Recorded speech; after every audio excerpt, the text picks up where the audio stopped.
Ayat yang merujuk ini perjanjian baru loh Mbak ya, jangan ambil kitab perjanjian lama. Adakah ayat yang merujuk Mbak Aritonang itu menjadi mualaf, menjadi Islam? Nora atau Ken jawab? Tolong jangan ditambah Mbak. Saya minta ayat aja ya, ayat saja.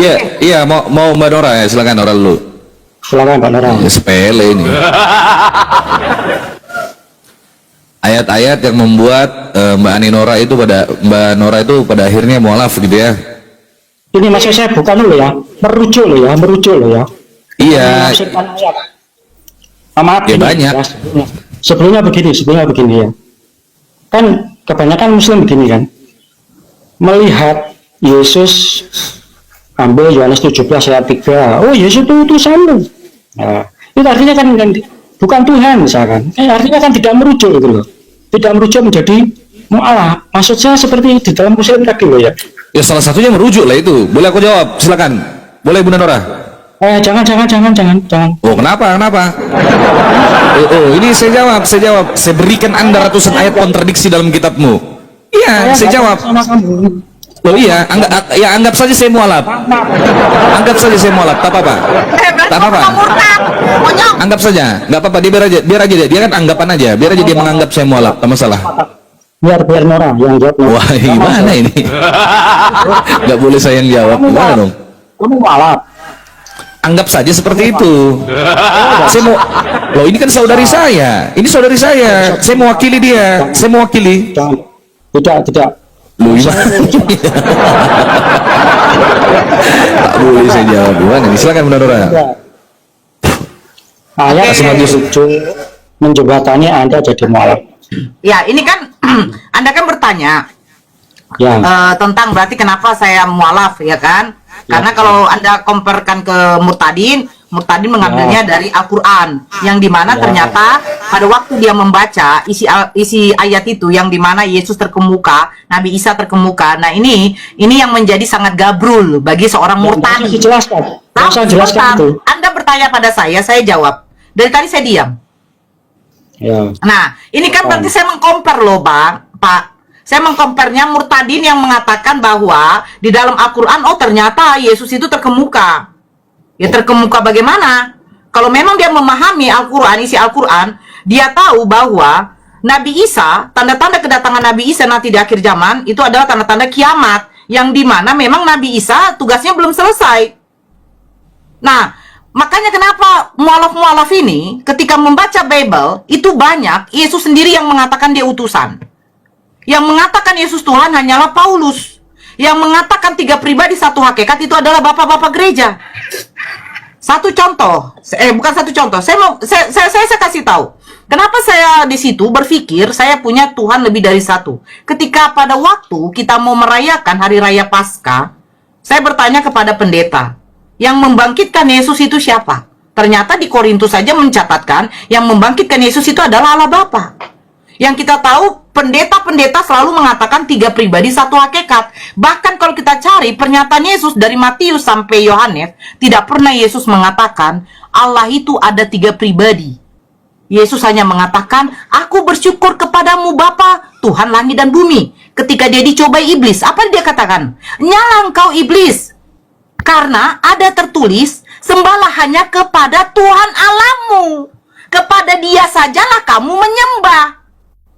Tiba-tiba datang Paulus, Roma 14 nomor 9, apa dikatakan? Kristus itu, dia harus mati dan bangkit supaya menjadi Tuhan. Datang bapak-bapak pendeta, siapakah itu Roh Kudus, siapakah itu Yesus? Mereka adalah 3 pribadi yang menjadi 1 hakikat.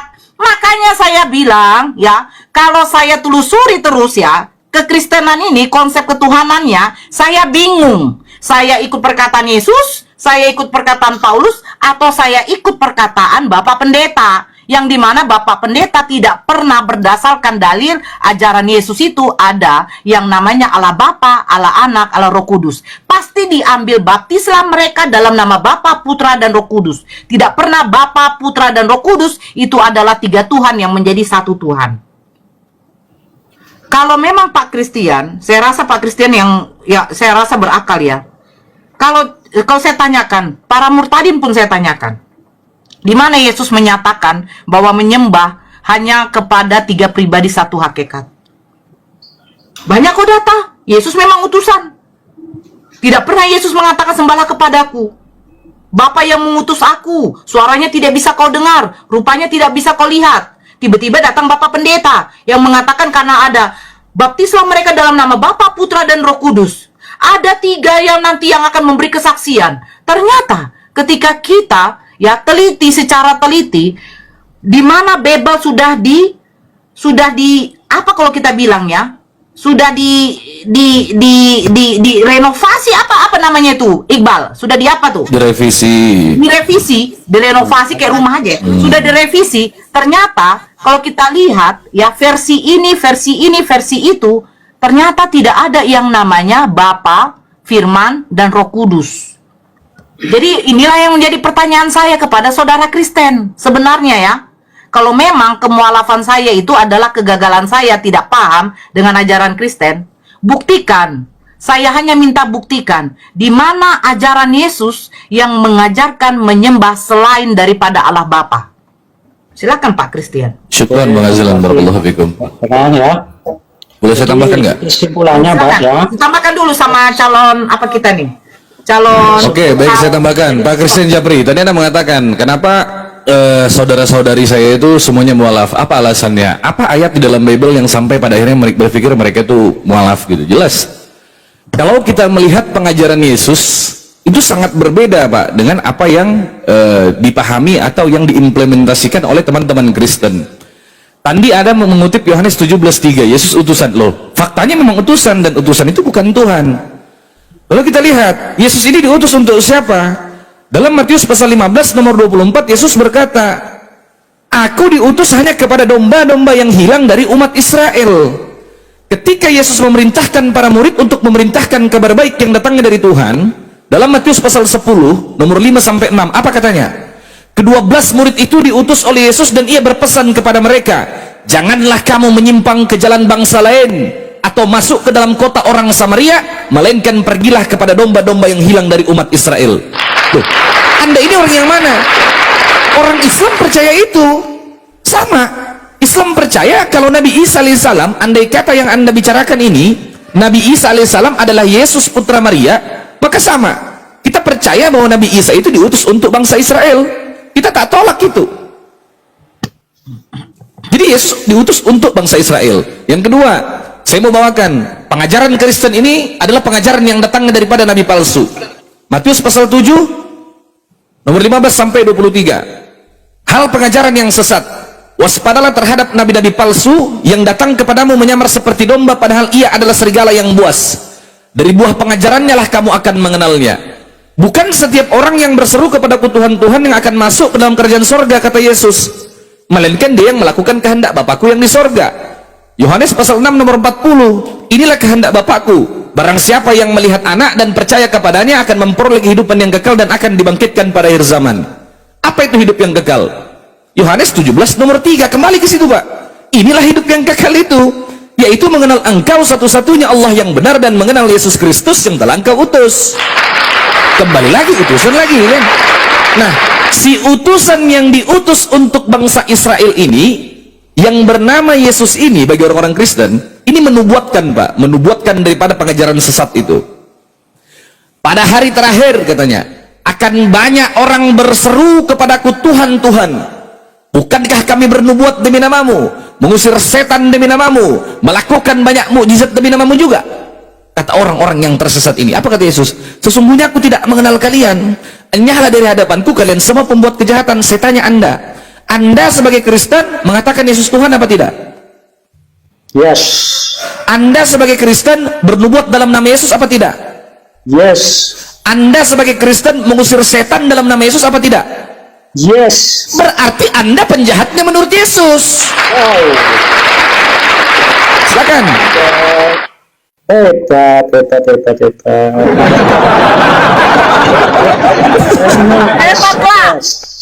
The framing is the best. Oke, sudah saya tanggapi ya. Dibacakan itu datanya loh Pak Christian. Kok framing? Nah, Anda bicara saya dengar loh ya. Sekarang saya giliran bicara. Tadi saya membuat suatu studi banding ya, Murtadin itu convert jadi Kristen karena ada ayat yang maknanya tersirat ya, tentang bagaimana Isa dan Yesus itu. Ya, Saya sudah jawab loh Pak. Saya ya, sudah ya, jawab. Tidak apa-apa, sudah jawab. Tapi Saya jawab bahwa memang Yesus terkemuka di awal dan di akhir. Di mana terkemukanya? Sebentar. Di mana terkemukanya di awal? Sebentar dulu Pak. Saya tadi sudah jawab. Terkemukanya di awal, di mana Nabi Isa itu dilahirkan, keistimewaannya, dia dilahirkan tanpa adanya persetubuhan. Itu keistimewaannya. Tetapi bukan berarti dituhankan. Karena apa? Allah menunjukkan kekuasaannya kepada Bani Israel bahwa ada Tuhan yang bisa melahirkan seorang nabi tanpa adanya persetubuhan. Terus di akhir itu apa? Nabi Isa akan datang sebagai apa? Bukan sebagai Tuhan. Untuk menghakimi siapa? Kalian ini penyembahnya. Nah, itu yang tadi dibicarakan sama kata Bible. Bukan setiap orang yang memanggil aku Tuhan. Kalian saja di akhir nanti yang memanggil dia Tuhan. Sementara Yesus mengajarkan hanya menyembah kepada satu Tuhan. Makanya dia mengatakan, aku bersyukur kepadamu Bapa Tuhan langit dan bumi. Saya tadi pertanyaannya Iqbal nanti dijawab. Saya juga minta, di mana datanya Yesus mengajarkan menyembah lebih dari satu Tuhan? Silakan. jadi gini ya, saya ngomongkan tersirat. Kalau Anda tidak setuju, tidak masalah gitu loh. Jadi inti dasarnya tersirat, ya. Ada ayat yang merujuk mereka jadi convert ke Kristen. Nah, sekarang Mbak Aritonang tadi menyampaikan ternyata tidak ada ayat yang merujuk untuk jadi mu'alaf. Tetapi hanya ada Pak. Saya tadi membacakan, aku bersyukur kepadamu Tuhan langit dan bumi. Baru Yesus mengatakan, ya pada iblis ketika dia dicobai di padang gurun, enyalah kau iblis, sembahlah kepada Tuhan. Tuhan Allah, hanya kepada dialah kita. Gimana sih Bapak ini? Bapak nggak paham Bible ya? Terus apa hubungannya dengan Islam? Hubungannya Pak, hubungannya, dengar, mulai dari adanya keturunan Nabi Ibrahim sampai sekarang, ya, hanya Islam Yahudi yang tidak menyembah manusia tidak berbusana.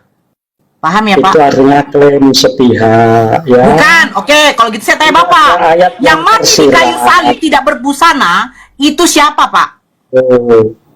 Saya bertanya kan, katanya klaim sepihak. Yang mati di kayu salib dengan tidak menggunakan busana itu siapa Pak? Yesus. Nah, sekarang pertanyaan saya, ketika Yesus sebelum mati dia berdoa di Taman Getsemani, dia berdoa kepada siapa Pak? Pada Bapa. Nah, Bapak ini Tuhan atau bukan? Bapa Tuhan. Yesus Tuhan. Yesus Tuhan. Nah, pertanyaan saya tadi, di mana datanya Yesus mengajarkan menyembah lebih dari satu Tuhan? Sebab Yesus mengatakan, Bapa yang mengutus aku, suaranya tidak bisa kau dengar, rupanya tidak bisa kau lihat. Sementara Yesus yang mati tidak berbusana di kayu salib itu adalah Tuhan yang kelihatan. Di mana Yesus mengatakan menyembah lebih dari satu Tuhan? Silakan Pak dicari. Ada. Oke. Bentar, saya diberi kesempatan bicara loh ya. Iya Pak, tapi jangan bertele-tele Pak. Jadi gini ya, saya ini temanya tentang mu'alaf loh ya. Jadi intinya para mu'alaf itu tidak ada ayat yang tersirat. Ada loh Pak. Itu asumsimu Pak. Anda ini dari tadi berasumsi. Gini loh Pak, saya ajarkan Anda ya. Kenapa para mu'alaf itu pada akhirnya menjadi Islam? Yang pertama, segala sesuatu yang tertulis dalam Al-Quranul Karim itu sejalan Pak dengan pikiran manusia. Itu sinkron, itu rasional, bisa masuk akal. Janjian baru. Gini loh, kamu salah paham toh. Jangan cerita. Iya, Anda kan menanya kenapa sampai pada akhirnya ketika membaca ayat-ayat dalam perjanjian baru mereka ini mualaf, kan itu yang Anda tanyakan. Loh, Anda mau saya kasih dalil dalam perjanjian baru? Gini, dengarkan dulu. Saya dikasih kesempatan tadi Anda ngomong, saya nggak motong loh ya. Ya, Anda berasumsi soalnya, makanya dipotong. Sama, Anda pun juga berasumsi. Loh, saya ngutip dalil. Loh, dalilnya kan tidak nyambung. Loh, kok nggak nyambung? Oke, bantah saya coba. Ayo dengarkan ya. Gini loh, artinya Anda ini mu'alaf ya, saya bicara tentang mu'alaf dulu ya. Artinya ketika Anda jadi mu'alaf itu sebenarnya ya, belum bisa memahami secara porsi yang benar tentang ketuhanan di dalam iman Kristen. Menurutmu? Dan tidak ada, dengarkan toh, jangan, kalau kamu cocok saya turun loh ya. Loh, itu kan menurut Anda. Loh, saya juga bisa. Anda ngomong menurut Anda gitu loh. Loh, ya sudah. Nah, sekarang kita uji. Diuji Kalau aja. ngomong saya turun aja. Saya dari kesempatan bicara saya turun. Yes, ngomong. Saya diam. Harga maju. Harga yang lebih tua, Iqbal. Jadi gini ya, para mu'alaf itu tidak ada ayat yang tersirat. Ada, itu asumsimu. Ya.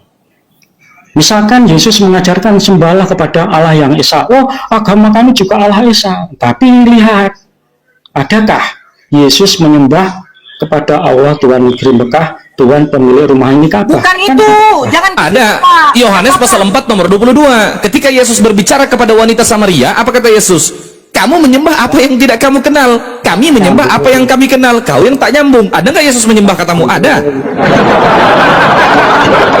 Nyambung. Jadi intinya begitu. Artinya bahwa para mu'alaf Bukan, intinya coba Bapak tadi jawab. Di mana Yesus mengajarkan menyembah lebih dari satu Tuhan? Jawab. Bentar ya. Artinya, Nggak ada artinya, Bahwa Pak. Di mana, Pak? artinya adalah mereka gagal meyakini ketuhanan di dalam kekristenan. Akhirnya Tahu yang gagal paham. Kita pun kontradiksi itu. masalahnya begini, ya. Masalahnya begini loh ya. Kau yang bermasalah, Pak.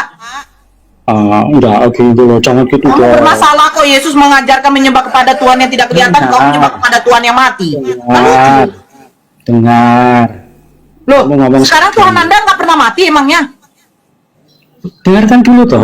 Saya Enggak. mau menjelaskan. Apa yang mau didengarkan dari Anda? Kalau Anda tuh hanya memframing yang tidak memakai data, saya minta datanya di mana Yesus mengajarkan menyembah lebih dari satu Tuhan.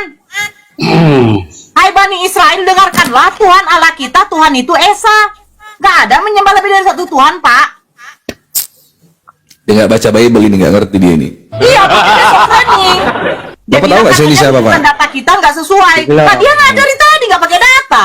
Saya minta datanya, Pak. Atau Anda hanya datang naik ke sini hanya modal congor. Pak, ingat Saya ini, umur, Pak. Bapak nggak kenal saya ini pendeta, Pak. Oh, saya ibu gembala. Tuh, saya pendeta, Pak. Serius. Pendeta Dirso Solo. Loh, Ya. pendekar tauhid. Jadi gini, kekristenan ya di dalam memahami ketuhanan itu tidak bisa loh ya diatur, diukur menurut Islam. Karena Oh, sekarang saya tanya, Tuhan Benar, Anda bisa benar. berak nggak? benar toh, kamu kok gitu Tuhan toh? Anda bisa berak nggak? Tuhan Anda bisa berak nggak? Saya mau turun kalau Kabur. Biar aja Nora, kasih dulu dia. Kasih dulu dia ngomong, nggak apa-apa. Kasih dulu dia ngomong. Kita kasih dia 1 menit kita lihat dia framing apa enggak. Ya udah silakan Pak Christian. Kami tanggapi di sini. Saya yang tanggapi ya, silakan. begini loh. Jadi di umat Kristen itu ya, umat Kristen munculnya pada abad pertama di Israel kan? Bibirmu. Bahkan Islam 600 tahun setelah Kristen. Mana ada Kristen itu abad pertama? Nanti. Tahu. Nah, itu nggak tahu sejarah kamu. Nanti kalau saya cerita sejarah panjang. Sejarah kamu. Paham sejarah. Panjang. Yakin? Nanti kamu cut, ya. Dengarkan. Kalau Udah biarin nanti- aja lah. Nah, biarin aja lah Iqbal, saya kepalaku. Loh, kamu nggak ada Kristen, kamu sepi nanti, gitu loh. Saya ini termasuk. Kan perlu ada Kristen yang menjadi antagonis gitu kan.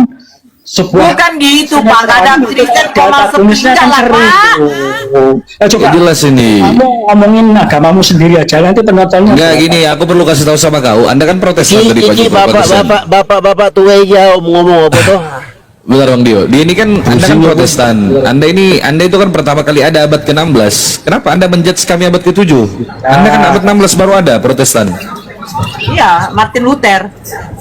Kalian Gak usah kau, jangan menyamakan diri Anda dengan Kristen mula-mula. Tak sama Anda dengan orang-orang Kristen mula-mula itu, Pak. Beda. Anda lahir loh memang Anda Kristen Protestan. Bukan tidak bisa ngatur. Loh, sejarah mencatat itu fakta. Fakta itu, Dinda. Jangan sampai aku panggil Dinda ini, parah ini. Tapi nggak boleh dong. Jangan ngatur gitu tadi. Ya, terus bagaimana? Anda minta data apa lagi? Ya. Jadi kekristenan itu ya. Doubling Ustaz dia, doubling. Muncul pada abad pertama. Halo? Dah, muncul abad pertama. Kristen yang muncul pada abad pertama. Baik. Secara Oke. historisnya ya. Tidak ada hubungannya dengan Islam yang muncul di Arab 600 tahun setelah Kristen. Terus apa kaitannya Anda dengan Yahudi? Yang bilang Islam juga ada kaitannya sama Kristen, siapa? Tak ada kaitan. Agamamu penyembah manusia, kami tak menyembah manusia, tak sama dong. Masa tidak nyuruh kamu menyembah manusia? Biasa. Oh ya iya, makanya berbeda, jangan disama-samakan. Tak ada juga yang mau sama dengan Kristen, Pak. Jijik kami, tak ada itu. Oke, kalau Anda konsisten loh ya. Berbeda. Loh, konsisten dong. Dengan- Ya konsisten, tak ada hubungan. Siapa yang mau menghubungkan?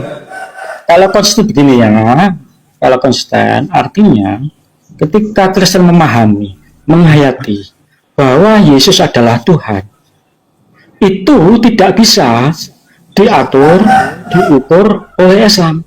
Dan juga Yang ngatur, tidak- yang ngukur siapa? dengarkan dulu ya. Diatur, diukur oleh Islam. Apa bukti Yesus Tuhan itu harus berdasarkan pernyataan atau pertanyaan yang dibuat Muslim. Contoh, Mbak Aritonang tanya, mana ayatnya Yesus yang mengajarkan meyakini Tuhan lebih dari satu? Loh, artinya itu sudah membuat suatu patokan Mbak Nora supaya pertanyaannya tidak ditemukan ayatnya. Jadi, Saudara, begini saudara, saya jelaskan ya. Kenapa orang ngomong seperti itu ada dasar. Dasarnya bukan berdasarkan apa yang tertulis dalam kitab sucinya orang Islam, enggak. Dasarnya itu justru mengutip dalil yang ada di Bible dalam Perjanjian Baru. Ini saya kasih tahu Anda ya. Dalam Markus pasal 12 nomor 29, Yesus itu bilang, Pak, dia mengutip kitab Ulangan itu. Mungkin Anda tahu.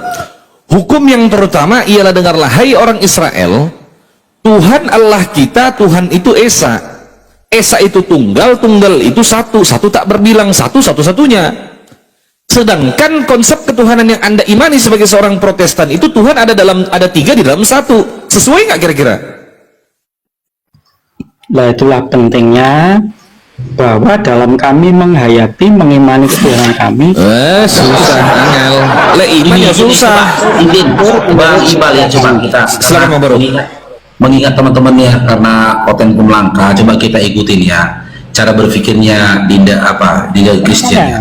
Oke, coba kita ikuti cara berpikir kalian teman-teman Kristen, di mana dalam iman kalian ya silakan atau Kristiannya mau ngomong dulu silakan. Tapi nanti ketika saya berbicara jangan ditimpal ya, silakan. karena begini, kita perjanjian baru itu ya, latar belakangnya munculnya kitab ini karena dari fakta bahwa Yesus adalah Tuhan ya. Nanti Anda bisa baca dalam Yohanes 21 atau 20 ayat 19 bahwa maksud Injil ini ditulis ya. Artinya begini saudaraku ya, bahwa intisari ya kitab perjanjian baru itu ada itu karena di latar belakang Yesus adalah Tuhan ya. Jadi seandainya Yesus hanya nabi saja ya, itu tidak akan ada Pak perjanjian baru. Kita kan tahu toh dalam kitab perjanjian baru ya, secara garis besarnya itu semuanya menulis tokoh sentral tentang Yesus ya. Misalkan dalam 4 Injil menulis kelahiran, kisah hidup Yesus, kematian, dan naik surga. Kemudian kisah para rasul, menulis para rasul yang menyebarkan nama Yesus sampai di luar Israel. Kemudian surat-surat rasul itu menulis tentang yaitu ajaran-ajaran rasul yang bersumber kepada Yesus. Kemudian tutup kitab Wahyu intinya adalah menulis tentang nanti Yesus akan datang kedua kali. Jadi dalam perjanjian baru itu punya garis besar tokoh sentralnya tentang Yesus, Pak. Jadi jika Yesus bukan Tuhan, maka tidak akan ada kitab perjanjian baru, gitu loh, saudara. Tapi cara memahami ketuhanan Yesus itu tidak bisa diatur, diukur, atau dibuat di framing menurut Islam, nggak bisa, Bang. Saya tahu kok, semua orang membuat pertanyaan-pertanyaan jujur saja, sulit untuk dijawab. Jujur saja, tidak ada ayatnya. Pertanyaan-pertanyaan yang tidak ada ayatnya. Nah, itu bukan tolak ukur kebenarannya, Pak. Karena kami meyakini Yesus adalah Tuhan dalam wujud keberadaannya sebagai manusia, bukan dalam wujud apa adanya Tuhan gitu loh. Sehingga ada sisi manusia yang muncul dalam pribadi Yesus. Oke, sudah boleh saya tanggapi? Christian? Pak Christian, sudah boleh saya tanggapi? Bentar. Ya. Jadi ketika Oke, kami sudah boleh? Oh belum? benar. Jadi Anda harus tahu ya, bahwa latar belakang kitab Perjanjian Baru itu dari dasar kebenaran bahwa Yesus adalah Tuhan. Jika Yesus bukan Tuhan, maka tidak akan muncul kitab Perjanjian Baru. Bang Faruk ngantuk. Dan cara Kristen memahami Yesus adalah Tuhan itu tidak bisa diatur, diukur ya oleh saudara kita Muslim, ya. Serasa di gereja ya Bang Faruk ya. Memang ada ada pertanyaan atau pernyataan Muslim ya yang sulit dijawab. Ketika sulit dijawab bukan berarti Yesus bukan Tuhan. Itu loh Bang ya. Karena konsep dasar Kristen itu adalah memahami dalam pelajaran Kristologi. Saya serasa di dalam gereja ini kalau kelamaan. Dua natur Yesus, yaitu Yesus adalah Tuhan dan Yesus adalah manusia. Oke. Dan ketika Anda nanti bertanya Bang ya, saya jawab. Dan mohon maaf, jawaban saya pasti tidak sesuai dengan pikiran Anda. Dan Anda tidak boleh supaya jawaban saya sesuai dengan selera Anda, tidak bisa.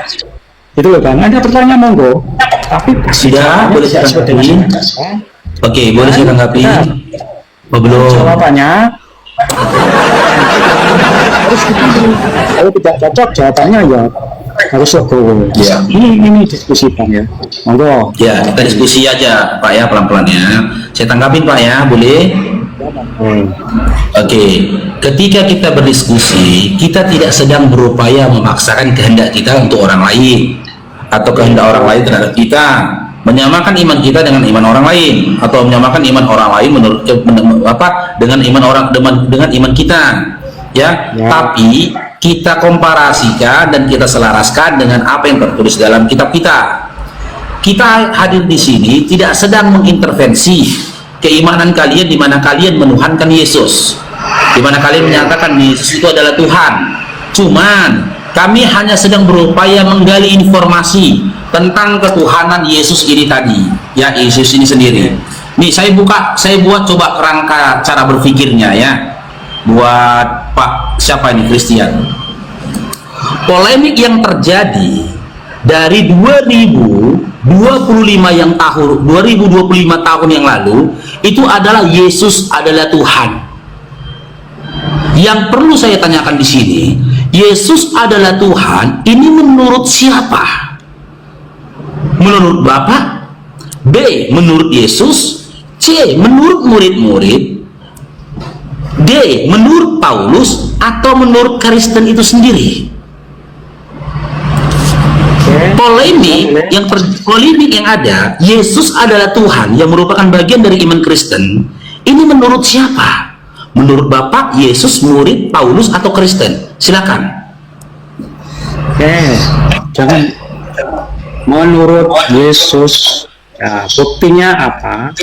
Dari ucap. Sebentar Pak ya, saya klik dulu ya. Saya klik ya Pak ya, menurut Yesus ya. Nih, saya klik di sini menurut Yesus. Nah, jika memang Yesus adalah Tuhan menurut Yesus itu sendiri, ya, muncul pertanyaan.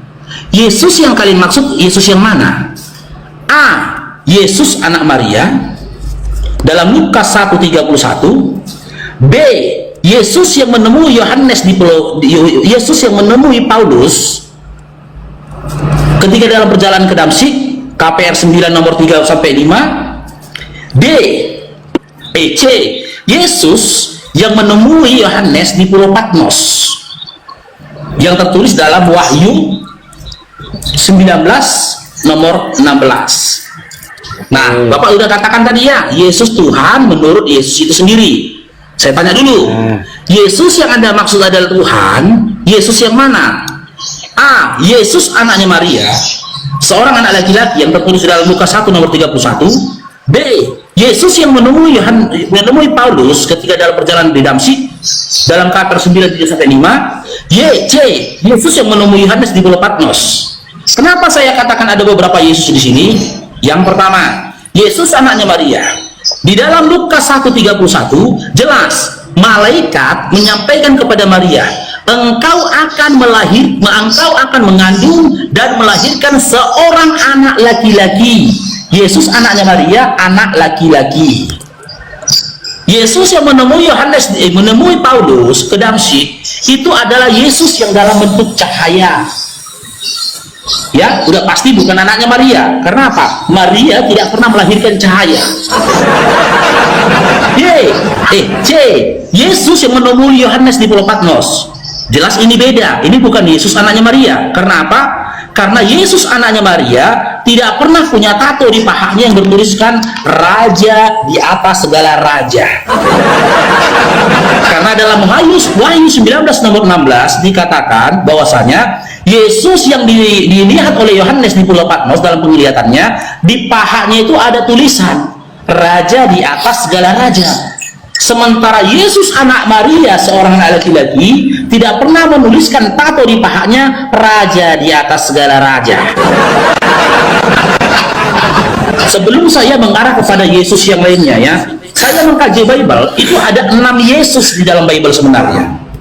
Ada 6, cuma nanti takutnya Bapak bingung kan? Saya bawa 3 Yesus saja dulu kan?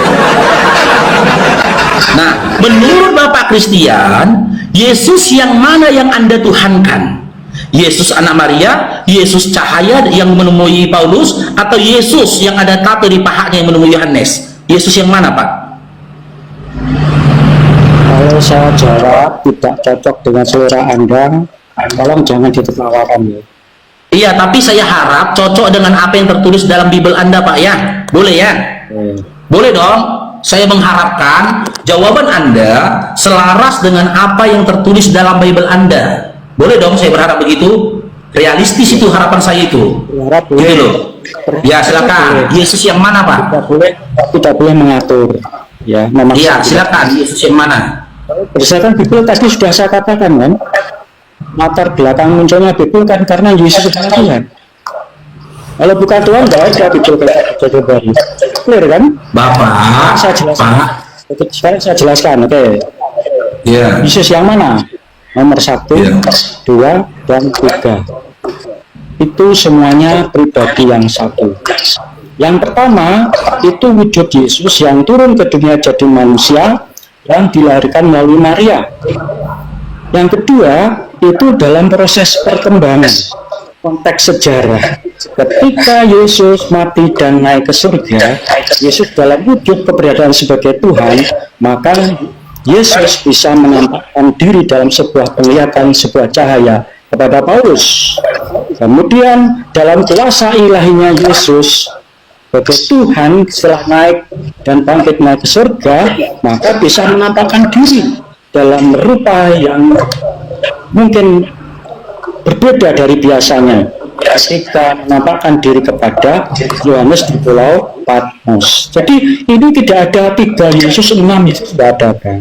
Cuma inilah kuasa ilahi Yesus yang terjadi sehingga para murid-murid punya pengalaman spiritual yang berbeda-beda ketika mereka mengalami perjumpaan dengan Yesus. Jadi Bang ya, ini jawaban saya tapi tidak cocok ya. Kalau tidak cocok, dan ya lagu aja lah. Oh begitu loh. Ternyata Kristen dalam memahami Tuhannya. Jangan, oh begini begitu, wah itu salah Bang. Anda sudah masuk ke tanah kami dan mengatur kami, tidak bisa. Oke Bang ya. Oke, saya tanggapin ya. Boleh saya tanggapin? Oke. Kalau Anda mau mengatakan dari ketiga Yesus yang kusampaikan tadi adalah pribadi Yesus yang sama, yang mengarah kepada Yesus anaknya Maria, Anda coba berikan datanya Pak.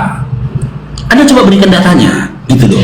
Karena Anda katakan tadi Yesus dalam rupa lainnya. Baca lagi Pak, KPR 9 nomor 3-5 Pak.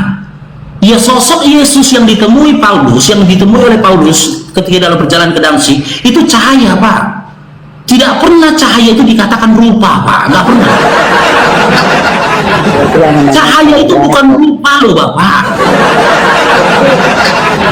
Sejak kapan pula ada bahasa atau pemahaman dalam pemahaman bahasa Indonesia mengatakan cahaya itu adalah rupa? Jika cahaya adalah rupa, silakan Anda lukiskan rupanya daripada cahaya. Dengar dulu lah, Pak. Bapak tadi ngomong aku diam. Bapak tadi ngomong aku diam gitu loh. Tapi ketika berbicara dengan Yesus dengan rupa lainnya, nggak bisa kita bantah. Memang di dalam Markus 16:12, Yesus itu pernah dilihat oleh dua orang laki-laki dalam rupa lainnya. Rupa itu seperti ini, Pak, atau seperti yang lainnya, yang penting dalam bentuk rupa. Di mana rupa itu memiliki tanda atau sesuatu yang berbeda dari yang lainnya.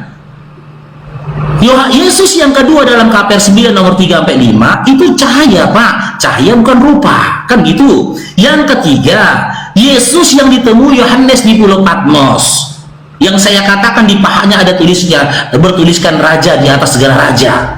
Coba Bapak baca, Pak, di dalam Markus 15 dari nomor 8 sampai seterusnya, dikisahkan Yesus itu dilepaskan pakaiannya, Pak, diundi pakaiannya. Dia cuma pakai cawat, dipajang dia di atas yang salib, Pak.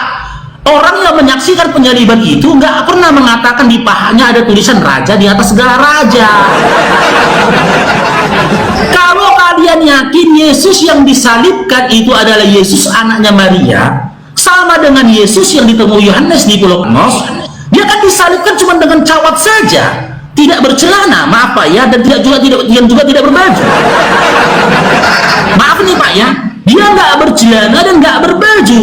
Jika saja pada saat itu dia muncul dengan rupa lainnya, di mana di pahanya ada tato tertuliskan raja di atas segala raja, maka Markus ketika menuliskan kitab Markus 15, dia juga mengatakan ketika Yesus diundi pakaiannya, terlihat di pahanya sebuah tulisan yang bertuliskan raja di atas segala raja.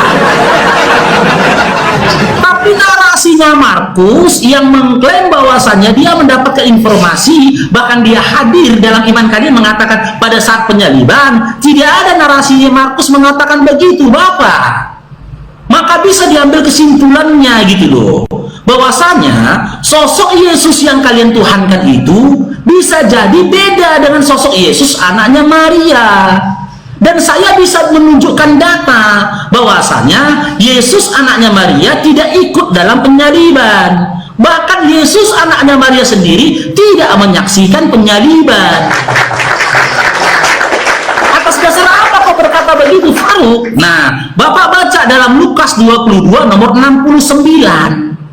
Ketika Yesus yang mau disalibkan ini dihadapkan di depan pemuka agama pada saat itu, di depan pengadilan agama, Yesus ini berkata, mulai sekarang anak manusia sudah duduk di sebelah kanan Allah yang Maha Kuasa. Jika yang berkata ini adalah Yesus anaknya Maria, lantas Yesus mana lagi Pak yang sudah duduk di sebelah kanan Allah yang Maha Kuasa, Bapak? Yesus yang mana lagi? Gitu loh. Makanya saya di sini hadir, kami teman-teman Islam hadir di sini tidak sedang mengintervensi iman kalian. Kami hanya berupaya menggali informasi. Kalaupun kalian menuhankan Yesus, Yesus yang mana kalian tuhankan? Tapi jangan paksakan pemikiran kalian dengan menanggalkan apa yang disampaikan Bible kalian, dan juga kalian tanggalkan juga akal sehat kalian. Karena nggak bisa kalian samakan Yesus anak Maria Lukas 1:31, Yesus yang menemui Paulus dalam KPR 9, dan Yesus yang menemui Yohanes di Pulau Patmos di dalam Wahyu 19 nomor 16, itu nggak bisa Bapak samakan. Itu adalah sosok dan juga pribadi yang berbeda. Yang satu anak laki-laki, yang satu cahaya, yang satu bertato pahanya. Pemahaman ini tidak akan bisa kalian dapatin kalau kalian nggak baca Bible. Sah-sah saja kalian imani Yesus, entah anak siapa itu kalian tuhankan gitu loh. Tapi saya harapkan pemahaman itu hadir dari pembelajaran kalian, bukan hanya sekedar ikut-ikutan. Apalagi narasi yang kalian dengar dari manusia. Markus 7 nomor 7 mengatakan, percuma kau beribadah kepadaku jika pengajaran yang kau sampaikan berasal dari manusia. Paulus manusia, bapak-bapak gereja manusia, orang tua kalian manusia, nenek moyang kalian manusia, bahkan tetangga kalian manusia. Kalau kalian beribadah dan beriman berdasarkan apa yang dikatakan oleh seluruh manusia itu tadi, maka Markus 7 nomor 7 mengatakan, percuma kau beribadah kepadaku. Tolong Bapak Kristian, dipastikan Yesus yang mana yang kalian tuhankan. Jangan sampai kau hadirkan 3 Yesus yang lainnya. Bingung kan nanti? Aku 3 aja yang kau hadirkan, jangan sampai 6, tambah bingung kan nanti.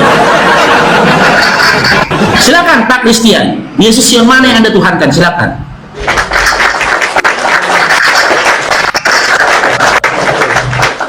Jadi kalau kita mendasari ya, belajar secara dasarnya dulu, sebenarnya tidak ada Yesus lebih dari satu. Tapi sudah saya jelaskan bahwa itu memang cara pernyataan Tuhan menyatakan dirinya kepada para rasulnya. Baik Bapak datanya lah Bapak, datanya loh Bapak Kristian, datanya.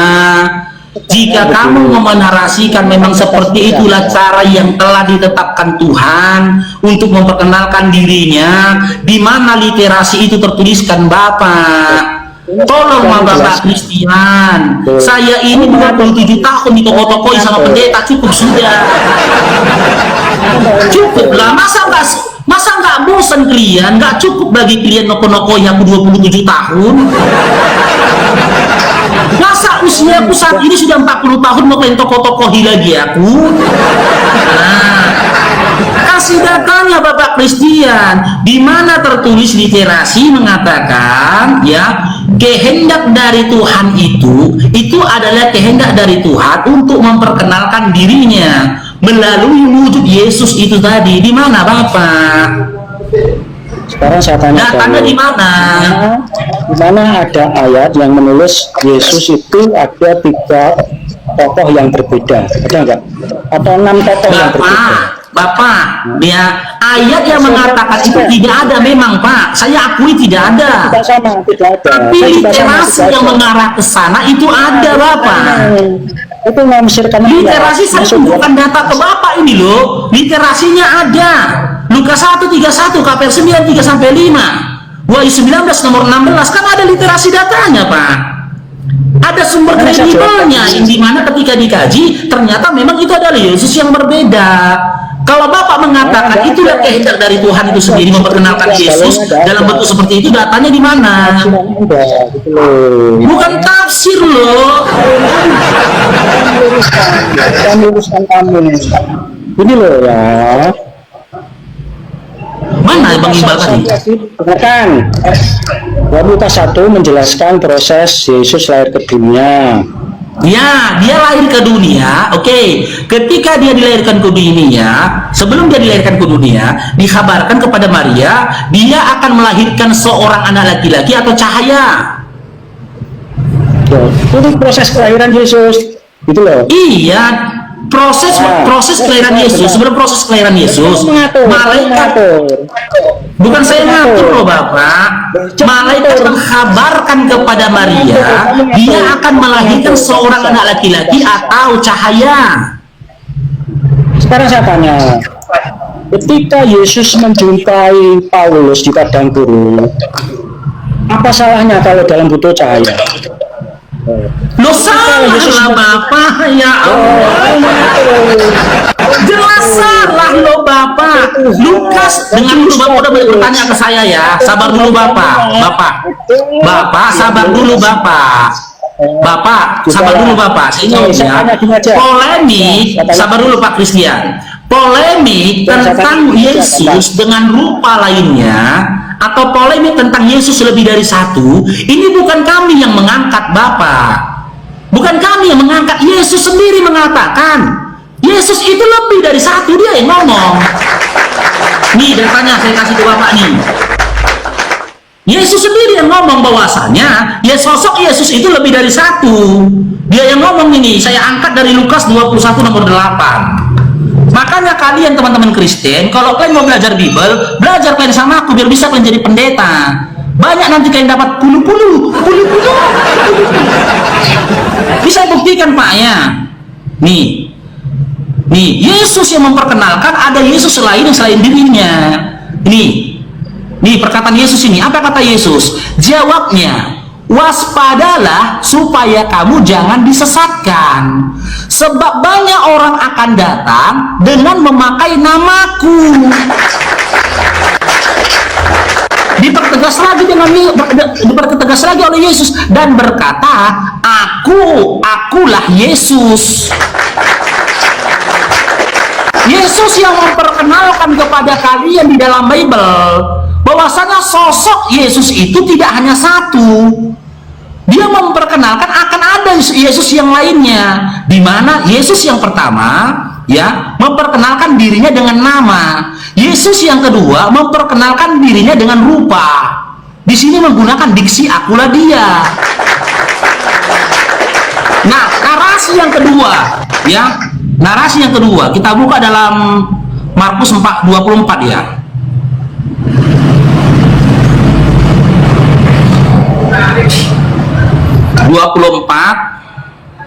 Nomor 23 sampai 24 nih.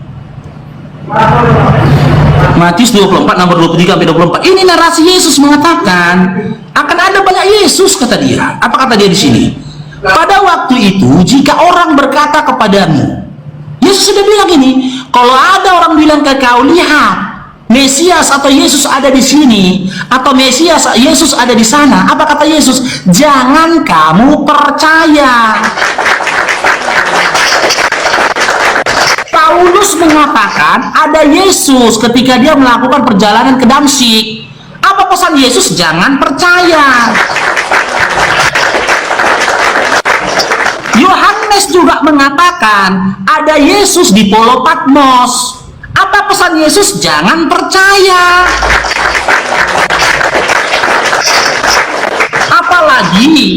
Apalagi di zaman sekarang, murtadin penipu mengatakan Yesus ada di kamar mandi mall.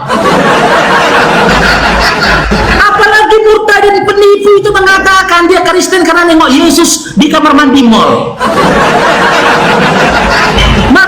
Maka Yesus dalam Matius 24 nomor 23 mengatakan jangan percaya.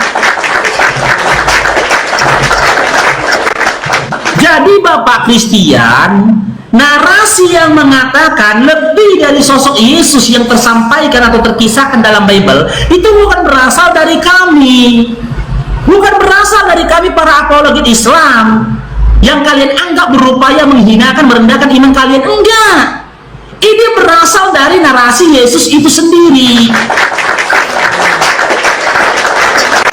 Dia yang mengingatkan kepada murid-murid yang tertulis dalam Lukas 21 nomor 8 untuk waspada akan si penyesat yang akan mendatangi kamu.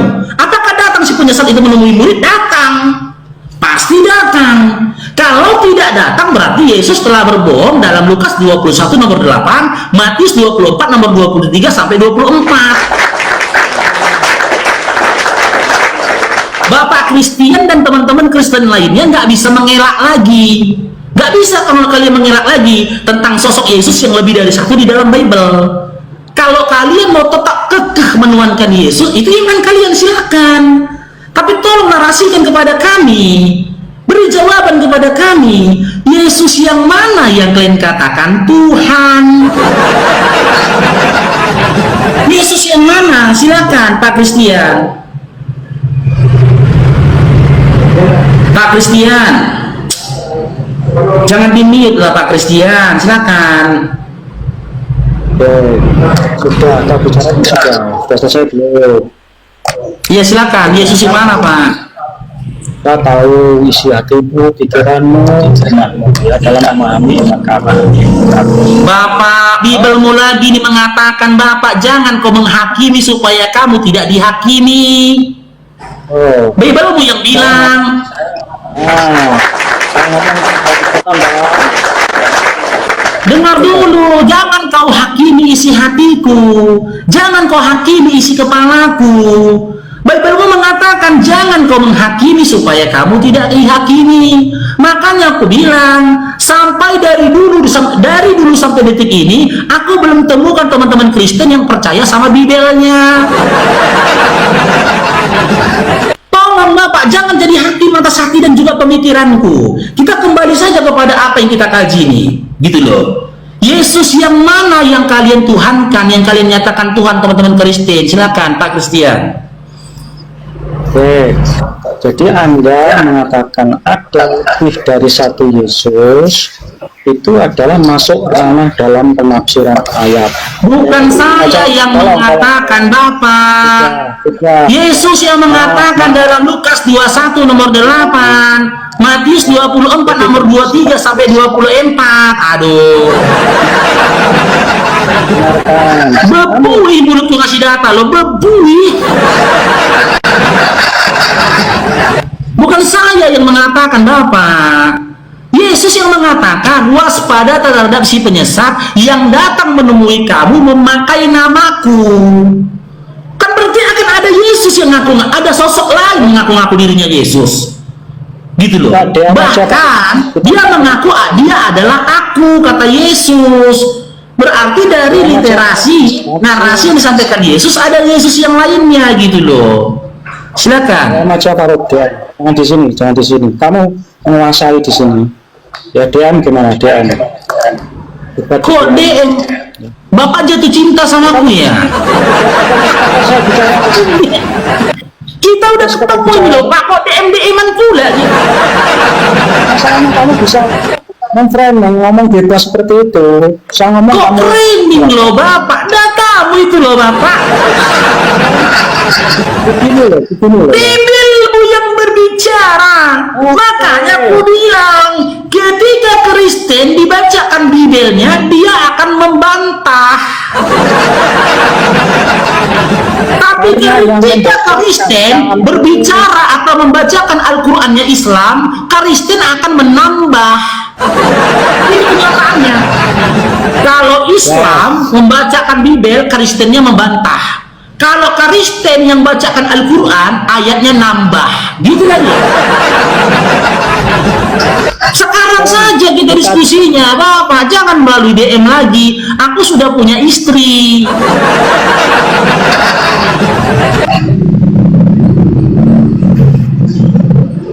Sudah dia. Ya silakan. Yesus yang mana yang kalian tuhankan? Silakan. Ya. Jadi seandainya teori ini benar ya. Memang, ini berdasarkan ayat Quran apa ayat kitabmu. Nah, tapi ayat kitab yang sudah kami bacakan dan kamu sudah punya mindset bahwa harus seperti ini. Yesus itu dari satu gitu loh.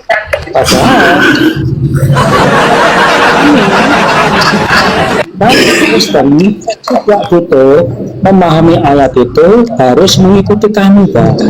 Masalahnya itu loh, Bang. Silakan kamu berpendapat seperti monggo. Tapi intinya, seandainya Yesus lebih dari satu, Bang, nggak ada kitab perjanjian baru.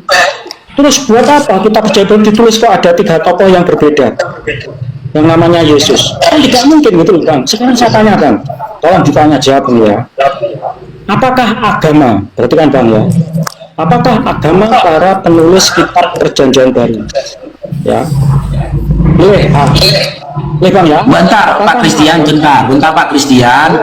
Kalau kita mengkaji itu, materi kita udah lompat, Pak. Jangan lompat-lompat dulu, Pak Christian. Sabar, Pak Christian.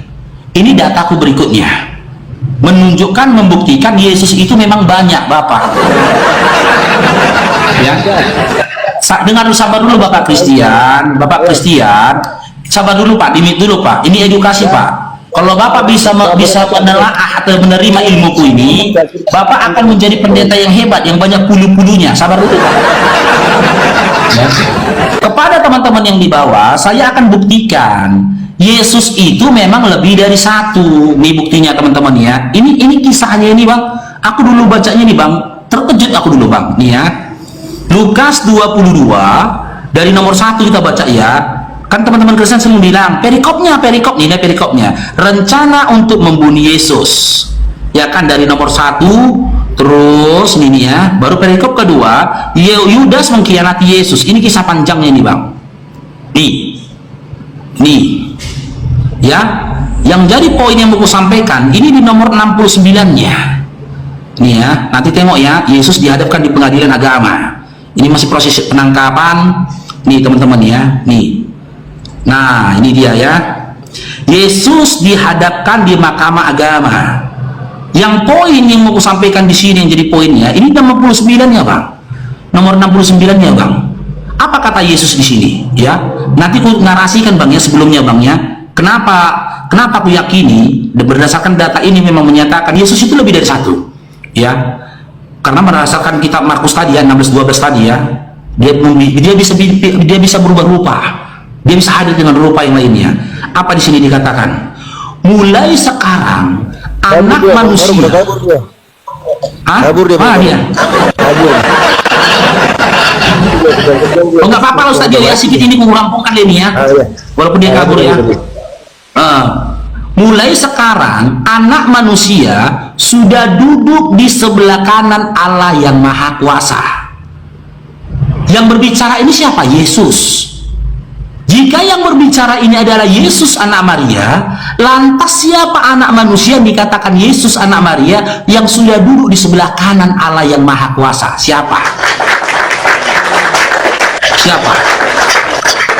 Akan tetapi sosok yang berbicara ini, sosok yang diyakini Yesus oleh teman-teman Kristen yang berbicara dalam Lukas 22:69 ini seakan-akan memberikan tanda. Seakan-akan ini teman-teman ya, tidak ada tertulis memang, tapi seakan-akan memberikan tanda bahwasanya aku ini bukan dia loh, aku ini bukan Yesus anaknya Maria loh. Dari narasi yang mana itu? Nih, kita baca di sini teman-teman ya, dari 67-nya ya. Nih, dari nomor 67 dikatakan, katanya, jika engkau adalah Mesias, katakanlah kepada kami. Jawab Yesus, ini orang yang mengadili dia ya. Jawab Yesus, apa jawabannya ini? Keren kali bang jawaban ini bang, udah mengarah ke sana dia, tahu nggak? Sekalipun aku mengatakannya kepada kamu, namun kamu tidak akan percaya, kata dia. 68-nya, dan sekalipun aku bertanya sesuatu kepada kamu, namun kamu tidak akan menjawab.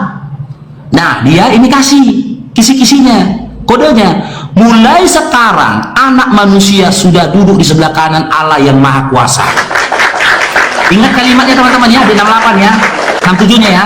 Sekalipun aku mengatakannya kepada kamu, namun kamu tidak akan percaya. Ingat ya, narasinya ya, dia mengatakan sekalipun aku mengatakan kepada kamu, namun kamu tak akan percaya. Dia seakan-akan mengatakan begini teman-teman, kalau aku bilang pun aku bukan Yesus, kau nggak akan percaya. Dia percaya kalau pasti. Karena apa? Sosok yang sudah digantikan ini, dia menyaksikan mukjizat perubahan itu tadi. Dia lihat dengan mata kepalanya. Dia pun nggak tersadar, loh kok jadi hakim di sini.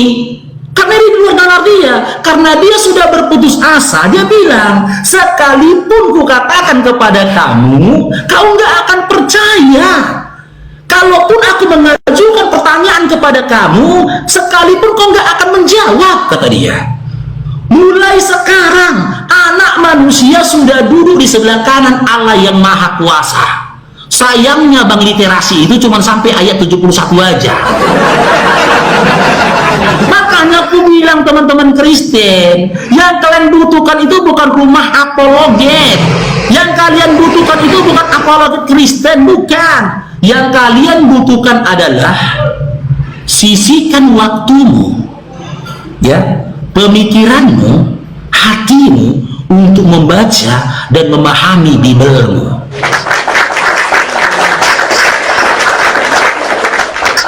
Inginkan dengan imanmu. Lihat, setelah kau baca Bibelmu, kau tanya samamu, masih berani kau menyatakan dirimu Kristen? Coba Coba teman-teman tapping di bawah. Tapping teman-teman di bawah.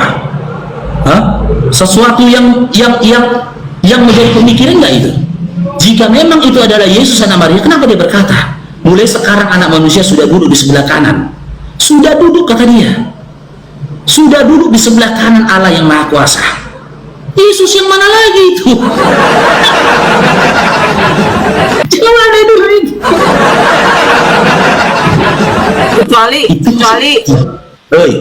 Kecuali kalau dia bilang akan duduk, ya kan? Iya, akan duduk. Bisa saja mengarah kepada dia anak manusia itu tadi kan, meskipun tidak harus dia, karena bukan cuma dia manusia kan, gitu loh. Cuman di situ diksinya sudah duduk. Teman-teman Kristen, kalau dibaca kejadian yang sudah terjadi, apa itu? peristiwa yang sudah terjadi. Iya, kejadian yang sudah terjadi. Kalau di dalam bahasa Arab pemahamannya itu disebut dengan fi'il madi ya, Ustaz Dio ya, fi'il madi ya, yang sudah terjadi. Kalau kita pahami dalam bahasa Arab, grammar bahasa Arab, itu fi'il madi, kata kerja yang sudah terjadi, fi'ilun madi, sudah duduk kata dia, gitu loh, sudah berlalu, sudah kejadian. Agak jago lah aku sedikit nahwu ya, agak nahwu. Kalau di dalam Inggris itu namanya past tense.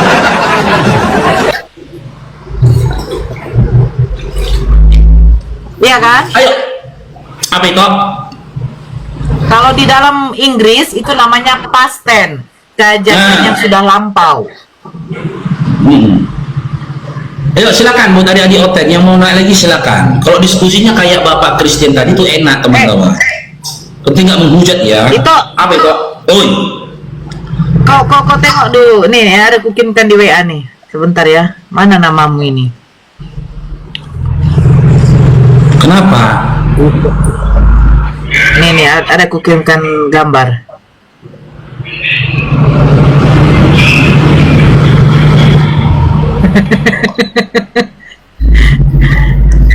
Gambar apa? Tengoklah.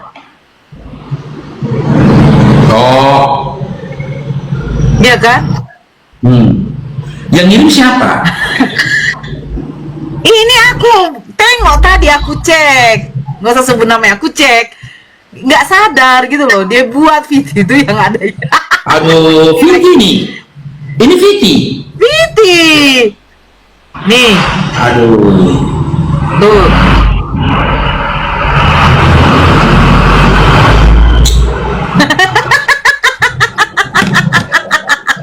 Bahaya. Aku tadi cek loh. Itu ada 2 VT-nya itu. Untung yang menengok tuh cuma 3 loh. Aku tengok yang menonton cuma berapa lah. Udah dihapus belum? Belum lah. Ya telepon lah itu. Lah, enaknya itu pula. Telepon lah. Kesalahan itu harus diluruskan. Iya, kesalahan itu harus diluruskan, bukan didiamkan. Oke. Ya, oke. Oh, ini ada segian nih. Tap-tap layar teman-teman ya. Erlin Madonna coba.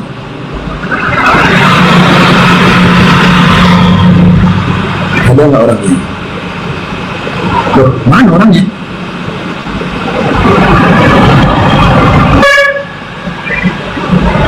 Loh, lah ya, ini.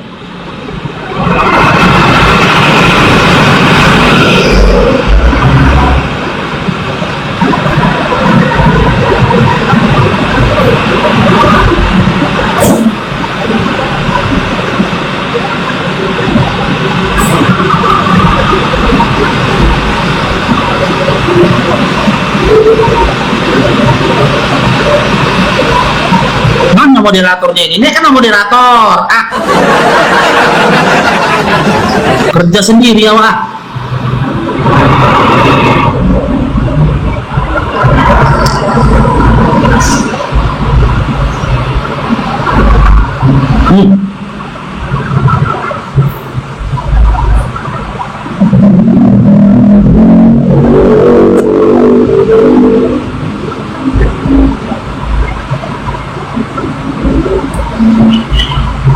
Oke, Romi Akasi, setelah bergabung Romi Akasi. Romi Akasi. Halo, Romi Akasi.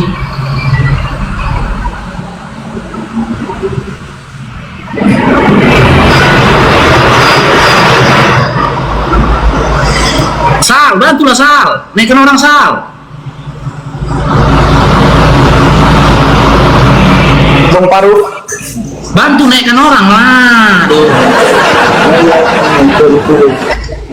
Kerjalah Sal. Kita harus semangat kerjanya loh.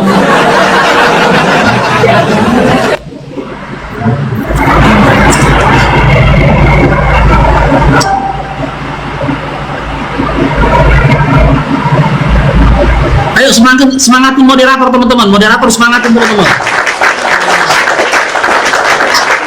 Ini si Sal moderator ini teman-teman. Tolong teman-teman silakan disemangati moderator. Tahu kalian cara memberikan semangat sama moderator kan? Ya kan? Kalian tahu kan cara menyemangati moderator kan? Semangati moderator biar semangat dia naikkan orang. Ayo teman-teman semangati moderatornya. di subscribe aja YouTube aku dulu. Semangat bukan gitu. Memberikan semangat sama moderator bukan menuliskan, bukan taping semangat, bukan gitu. Nah kayak Bang Ai Pasaribu, Bang Hajalan, Laiku Anindya Stompur, Pak Mohmar ini. Nah gitu moderator cendir dia kan. Gitu. Bang Paru, Moderator Bang Paru, memberikan semangat bantu, ya, teman-teman, bersemangat dia. Bang Paru, bantu subscribe aja YouTube aku, bilang Bang Paru. Jadiin 1K biar bisa live YouTube. Iya, apa nama YouTube-mu? Oke lah, iklan kena. Bentar biar ku namanya ini. Bentar ya, aku ambil dulu.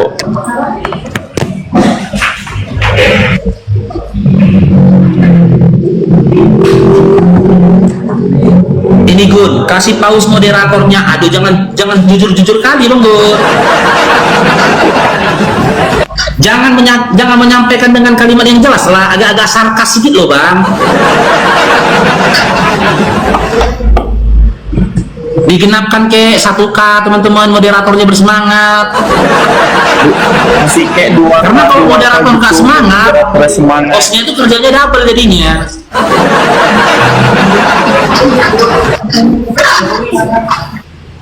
Nah ini Bang Paru, Bang Ya Paru. udah cepat lah Sal, iklankan YouTube tahu. Iya ini sambil ku naikkan ini orangnya ini. Bantu subscribe YouTube aku nih ya. Jangan ditunjuk Sal, kena nanti Sal. Oke udah. Disebut aja Apologet Sal Pasaribu namanya. Apologet Ya, Sal namanya Pasaribu Apologet teman-teman Pasaribu. namanya. Baby mana Bang? Tadi dia datang, cuman nggak ngomong, turun dia. Naikkan Sal. Oke, sembari ngobrolnya masih Siaga Gulo ya. Halo Siaga Gulo. Ya, selamat sore Bang Farouk. Ya, Islam Kristen Siaga Gulo. Kristen. Ya, silakan. Apa yang mau didiskusikan? Apakah kita mau melanjutkan diskusi sebelumnya atau kamu naik kemari mau membawa materi yang baru? Silakan Siaga Gulo. Ya, ini mau membawa materi yang baru nih Bang. Ya, apa itu?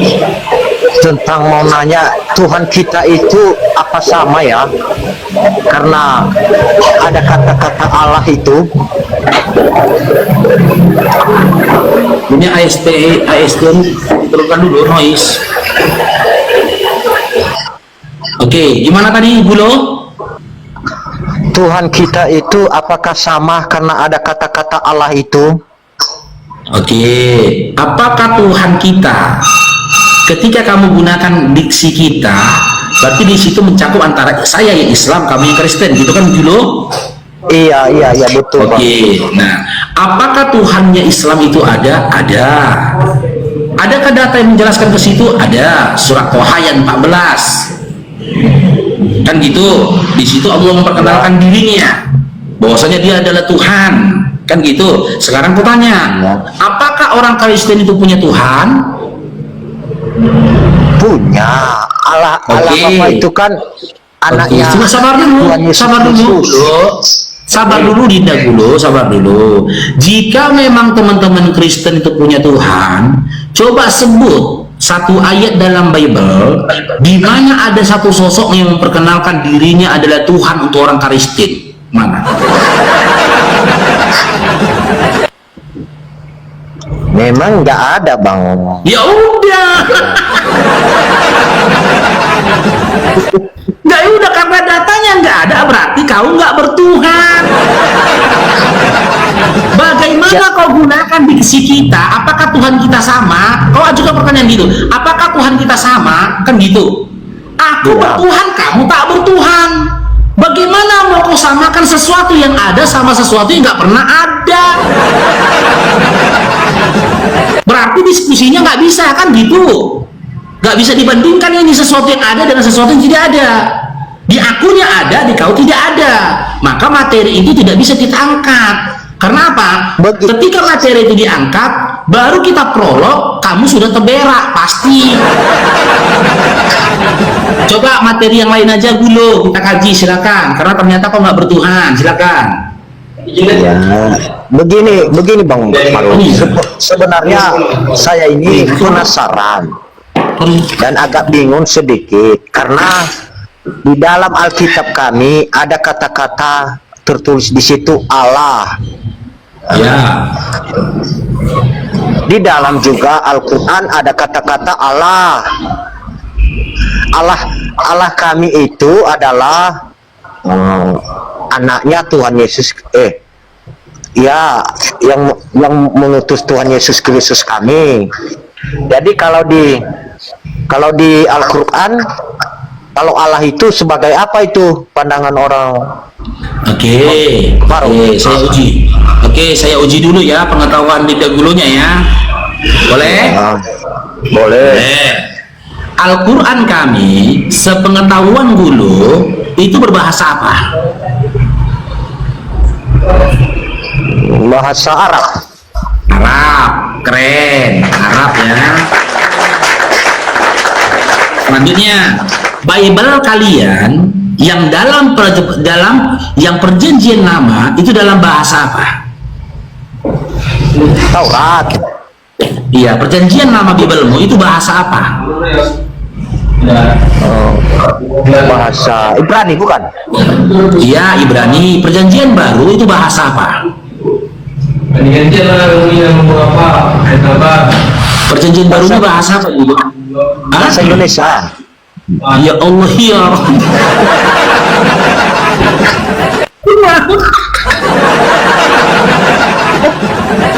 Perjanjian lamanya bahasa Ibrani, perjanjian barunya itu bahasa Jawa, Jawa lagi. Perjanjian barunya bahasa Yunani, kan gitu. Ya, ingat ya. Perjanjian lama bahasa Ibrani, perjanjian baru bahasa Yunani. Al-Quran itu menggunakan bahasa apa tadi dulu? Bahasa Arab. Arab. Nah, sekarang kita buka datanya ya. Nih, berdasarkan KBBI ya. Iya, oke.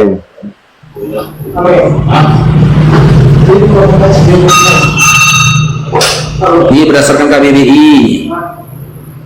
Nih, bentar ya. Taruh besarkan diriku dulu.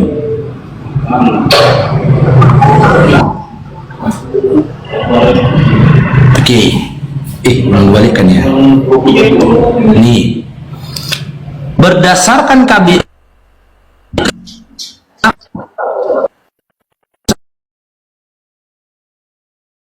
bahasa Indonesia. Nih, bentar ya, bisa lagi ya. Loh, nggak bisa. Nih, Allah adalah nama Tuhan dalam bahasa apa? Atau bacaan kau dalam Latinnya Allah. Nama Tuhan dalam bahasa Arab. Bahasa Arab, ya, bahasa Arab. Oke, sekarang saya uji lagi. Tadi perjanjian barumu dalam bahasa apa dulu? Yunani. Perjanjian lamamu dalam bahasa apa dulu? Ibrani. Sementara kata Allah berasal dari bahasa apa dulu? Bahasa Arab. Bahasa Arab. Nah, jadi berdasarkan ya data dan narasi yang kita sampaikan, ya, apakah pantas kata Allah ada dalam terjemahan Bibelmu dulu? Ya, Hah? Nggak ada. Apakah Allah itu kan- pantas? Dengar dulu. Ya, kita udah kaji tadi. Perjanjian lamamu bahasa Ibrani, perjanjian barumu bahasa Yunani, Al-Quran bahasa Arab. Kata Allah di dalam KBBI dikatakan itu nama Tuhan dalam bahasa Arab. Nah, sekarang saya tanya, ketika perjanjian lama kitabmu bahasa Ibrani, kitab perjanjian baru kitabmu bahasa Yunani, apakah pantas? Apakah masuk akal ketika terjemahan Bibelmu ada kata Allah? Ya, saya sih berpikir masuk akal karena Nah, betul nggak masuk akal. Nah, ya kenapa masuk akal kau katakan kenapa? ya karena kan itu kan kitab, sedangkan yang Bang Farud bacakan tadi kan itu di apa? Al-Quran, bukan? Dinda, aku mengatakan memang Bibel kau kitab, nggak pernah aku bilang itu bungkus cabe. Kau narasikan dengan disiplin ilmu lah ketika kau katakan masuk akal gitu loh. Kalau memang masuk akal, kau berikan narasinya, kau paparkan. Bible kau perjanjian lama Ibrani, perjanjian baru Yunani, gitu loh. Al-Quran kami bahasa Arab. KBBI kita buka mengatakan Allah itu nama Tuhan dalam bentuk bahasa Arab. Tahu-tahu dalam terjemahan Bibel kau yang bahasa Indonesia ada tertulis kata Allah yang merupakan bahasa Arab. Masuk akal nggak menurutmu? Ya, masuk. Agak Hah? membingungkan Masuk akal juga. nggak? Iya, masuk akal apa tidak Dinda Gulo?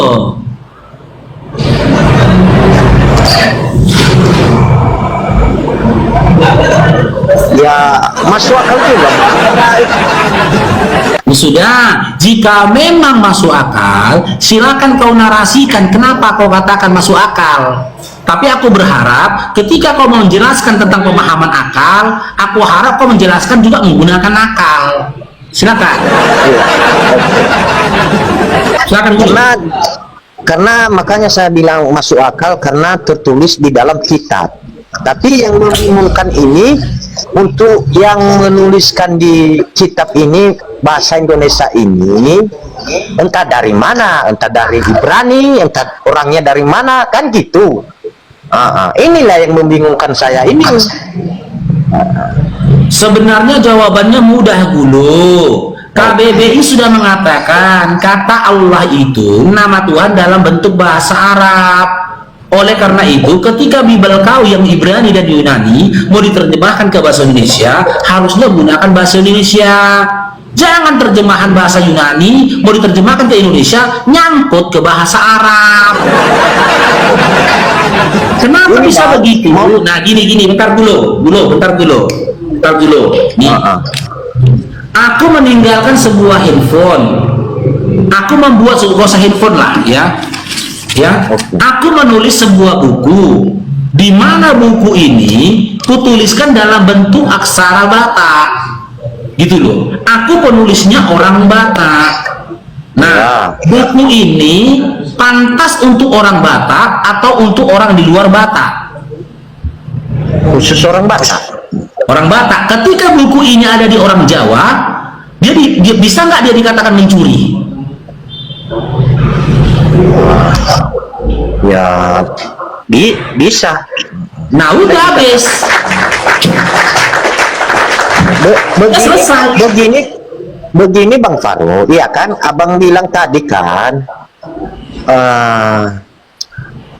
maksudnya macam orang Batak menulis bahasa Batak, ya kan? Begitu juga Alkitab ini orang Nasrani yang menulisnya. Siapa orang Kristen menulis Bibel? Siapa? Matius, Markus, Lukas, Yohanes itu bukan Kristen dulu. bukan Kristen. Ngarang aja kau bilang ortu Kristen. Nggak Kristen mereka, makanya kalian nggak tahu Bible kalian, nggak tahu kitab kalian. Bible Tapi itu yang- bukan kita. Dengar dulu. Bible itu bukan kitab. Tak pantas Bible itu dikatakan Alkitab. Karena apa? Arti kata Alkitab satu buku. Sementara Bible kalian itu terdiri dari 66 buku. Gitu loh. Jadi jangan kau katakan bahwasanya penulis Bible itu Kristen. Nggak ada penulis Bible itu Kristen. Nggak ada bulu.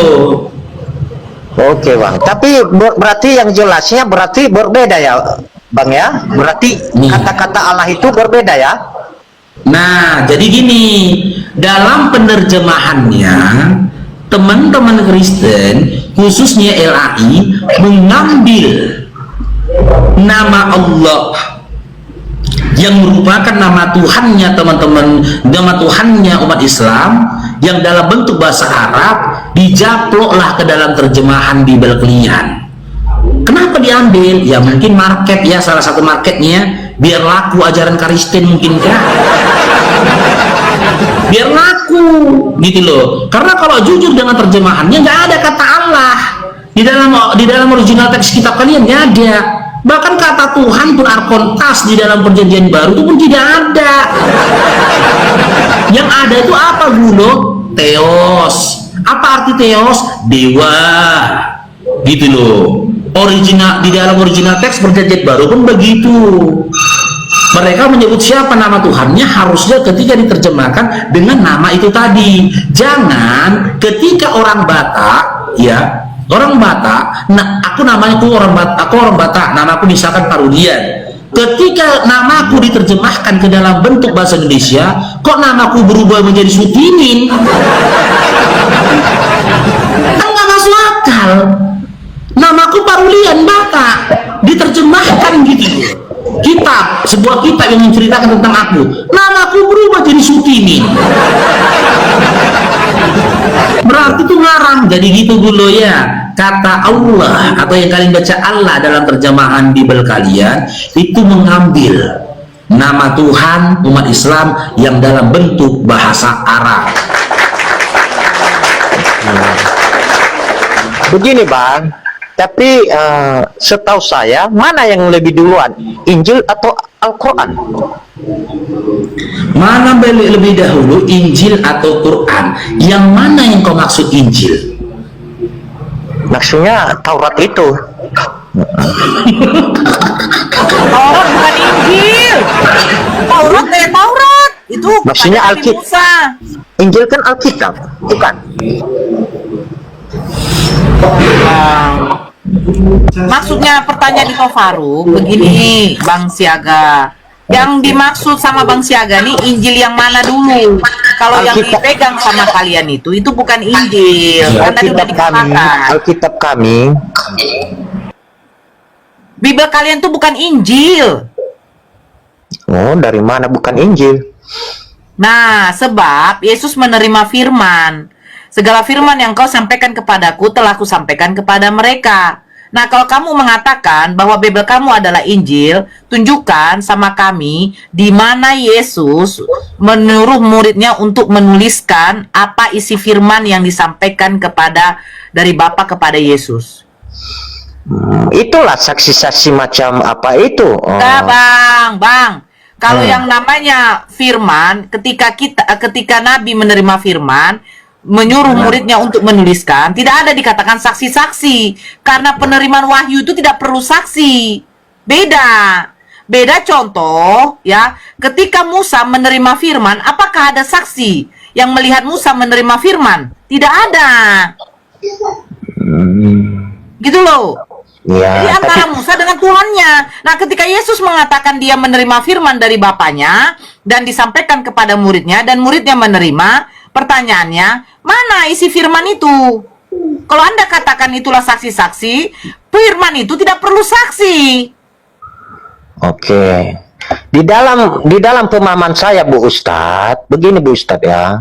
Di dalam Jangan pemahamanmu, pemahaman Bibelmu. Kok pemahamanmu? Kami nggak butuh Maksudnya- pemahamanmu, Bang Siaga. Iya, pemahaman pengajaran saya loh, Ibu Ustadz. Begini, di dalam Ya. Alkitab itu kan sumbernya kan dari 10 hukum Taurat itu. Tidak, 10 hukum Taurat itu hanya untuk Bani Yakub. Ya, setahu saya kan 10 hukum Taurat itu kan dipecahkan jadi ini, Alkitab ini. Alkitab kami ini. Bang, Itu 10 hukum Taurat itu hanya kepada Nabi Musa. Beda lagi seperti Mazmur atau Zabur kepada Nabi Daud. Nah, sementara Yesus menerima Injil. Artinya kabar baik. Nah, sekarang pertanyaannya, Yesus ketika menerima firman, mana isi firman yang diterima oleh Yesus itu? Sama seperti baginda Rasulullah Nabi Muhammad, ketika menerima wahyu yang disampaikan oleh malaikat Jibril, beliau mengumpulkan para sahabatnya untuk menuliskan. Oke. Nah, itu jelas. Ketika para sahabatnya menuliskan, itu di cross check langsung oleh baginda Rasulullah oleh Nabi Muhammad langsung gitu loh.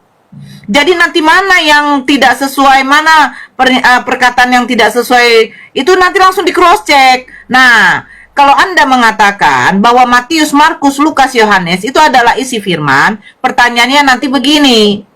Ya, ketika Yesus menerima firman disampaikan kepada muridnya, kalau kamu mengatakan murid-muridnya itu adalah Matius, Markus, Lukas, Yohanes, pertanyaannya, kenapa cerita tentang kebangkitan Yesus itu menurut Matius, Markus, Lukas, Yohanes itu berbeda-beda? Oke. Bahkan pernyataan Yesus dengan pernyataan dari Paulus sendiri itu kontradiksi. Jadi clearnya apa? Bahwa Bible yang kalian pegang itu bukanlah Injil yang diterima oleh Yesus. Oke. Berarti intinya ya Ibu Ustadz ya, tulisan Allah itu tujuannya kan, Allah itu sama kami kan yang menciptakan langit dan bumi itu Bapa itu Bapa Yesus. Berarti dengan Allah yang di Al-Quran itu berarti berbeda ya Bu ya, tulisannya itu ya. Nah, itu harus Anda pertanyakan kepada Elai ketika menerjemahkan dari bahasa aslinya, yaitu bahasa Yunani. Karena kalau kalian ngotot bahwa Bapa itu adalah Allah itu sendiri, tunjukkan ya akar kata dari bahasa Yunani yang merujuk kepada kata Allah. Kalau di dalam Islam itu jelas huruf hijaiyahnya alif, lam, ha, yang dimana lam itu diberikan tasdid. Jadi dibaca Allah. Oke Bu, jadi itu makanya saya agak penasaran juga loh Bu, ini serius ini. Karena kalau pikir-pikir, kalau memang itu Ibu Ustadz percaya dengan Allah kami itu yang menciptakan itu Bapaknya Yesus, berarti kenapa, saya mau bertanya kian, kenapa Ibu Ustadz itu nggak percaya dengan Tuhan Yesus, sedangkan Allah Bapa itu anaknya Yesus, kan gitu. Kita buka di sini ya, kita buka di sini. Saya ambil kutip satu data yang dimana nanti ada 3 data yang mau saya tunjukkan. Satu data di mana Yesus mengatakan di dalam Matius 15 nomor 24, aku diutus hanya kepada domba-domba yang hilang dari umatku, di mana yaitu umat apa? Umat Israel. Hanya, kata hanya itu berarti dikhususkan. Terus di dalam Markus 12 kalau tidak salah, Markus 12 ya toh, yang hai Bani Israel dengarkanlah, ya. Markus 12. Hukum yang utama. Ya, Markus 12. Ya. Markus 12:29. Di situ mengatakan, hai Bani Israel, dengarkanlah, Tuhan Allah kita, Tuhan itu Esa. Dia mengatakan kepada Bani Israel. Nah, kita buka di dalam Yohanes 17. Oke Bang, kita buka ya Pak Siaga ya. Di dalam Yohanes 17, apa dikatakan Yesus? Nah, Yesus mengatakan begini, sebab segala firman yang engkau sampaikan kepadaku, telah kusampaikan kepada mereka. Dan mereka telah menerimanya. Mereka tahu benar-benar bahwa aku datang daripadamu, dan mereka percaya bahwa engkaulah yang telah mengutus aku. Mereka ini merujuk kepada siapa? Di sini perikopnya mengatakan doa Yesus untuk murid-muridnya. Berarti Yesus dikhususkan untuk siapa? Hanya untuk Bani Israel, yang dimana semua murid-muridnya adalah seorang Yahudi. kaum Yahudi, Bani Israel. Nah, kita baca berikutnya lagi. Nomor 9 itu poinnya Pak Siaga. Yohanes 17 nomor 9. Kristen harus tahu Yesus ini diperuntukkan untuk Bani siapa? Maka Yesus katakan hanya. Yohanes 17 nomor 9. Aku berdoa untuk mereka. Aku berdoa untuk mereka, bukan untuk dunia aku berdoa, tetapi untuk mereka yang telah Engkau berikan kepadaku, sebab mereka adalah milikmu. Berarti Yesus berkata, aku berdoa ini hanya untuk Bani Israel. Oke, saya potong Di dulu mana itu, Bu, Yesus ya. mengatakan, sebentar, sedikit lagi. Yang di mana Yesus mengatakan, aku diutus hanya. Kalau Pak Siaga paham kata hanya, itu berarti tidak bisa untuk yang lain lagi. Pak Prabowo hanya untuk rakyat Indonesia. Tidak mungkin dia pergi ke Amerika, mau memimpin negara Amerika. Karena dia hanya khusus untuk negara Indonesia. Kata hanya. Nah, makanya Yesus mengatakan di dalam Yohanes 17 nomor 9, aku berdoa untuk mereka. Bukan untuk dunia aku berdoa, tetapi untuk mereka. Untuk mereka Nah, yang kalau kalian mengatakan yang apa Yesus itu sebagai tadi, Bu? juru, Hah? Untuk mereka yang hanya memuliakan namamu, bukan? Bukan untuk dunia aku berdoa, tetapi untuk mereka yang telah Engkau berikan kepadaku, sebab mereka adalah milikmu. Dan segala milikku adalah milikmu, dan milikmu adalah milikku, dan aku telah dipermuliakan di dalam mereka. Orang-orang Yahudi itu menanti kedatangan Mesias. Ketika Yesus membuat suatu mukjizat, mereka meyakini bahwa telah ada nabi besar yang datang di antara mereka. Di mana Yesus dikatakan nabi besar oleh bangsa Yahudi? Kita buka di dalam Lukas 7. Oke, saya tunjukkan sama Bapak. Lukas 7. Nah, Lukas 7, kita baca dari nomor 11 ini, itu perikopnya Yesus membangkitkan anak muda di Nain. Kita baca yang poinnya ya.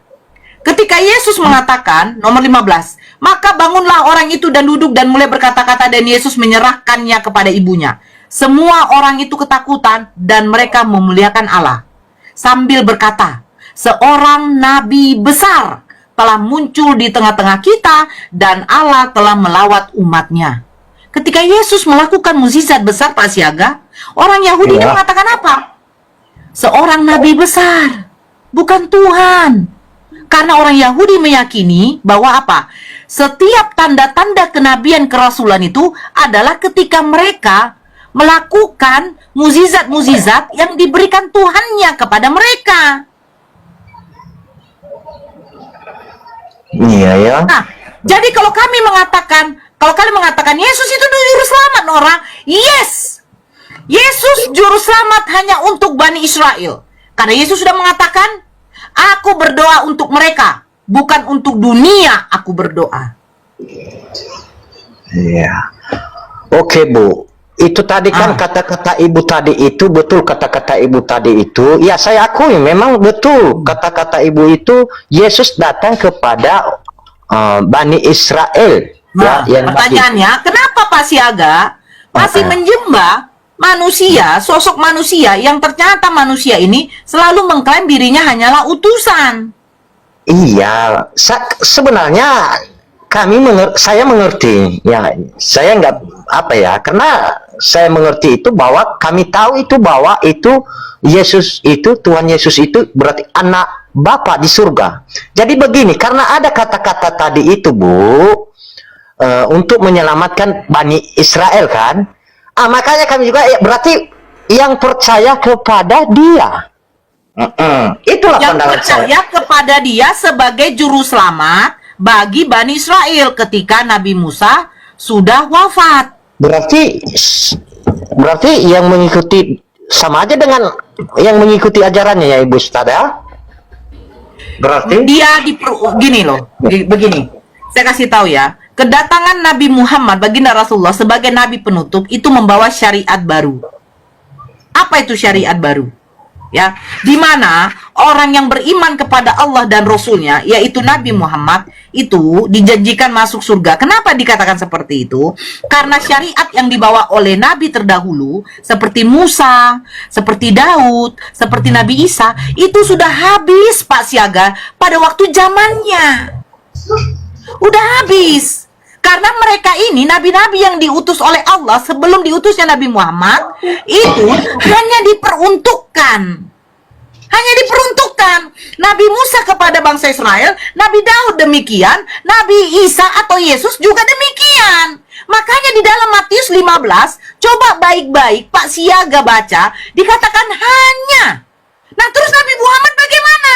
Di dalam Al-Quran ada dikatakan bahwa Nabi Muhammad tidaklah utus Nabi Muhammad itu hanya untuk semua manusia.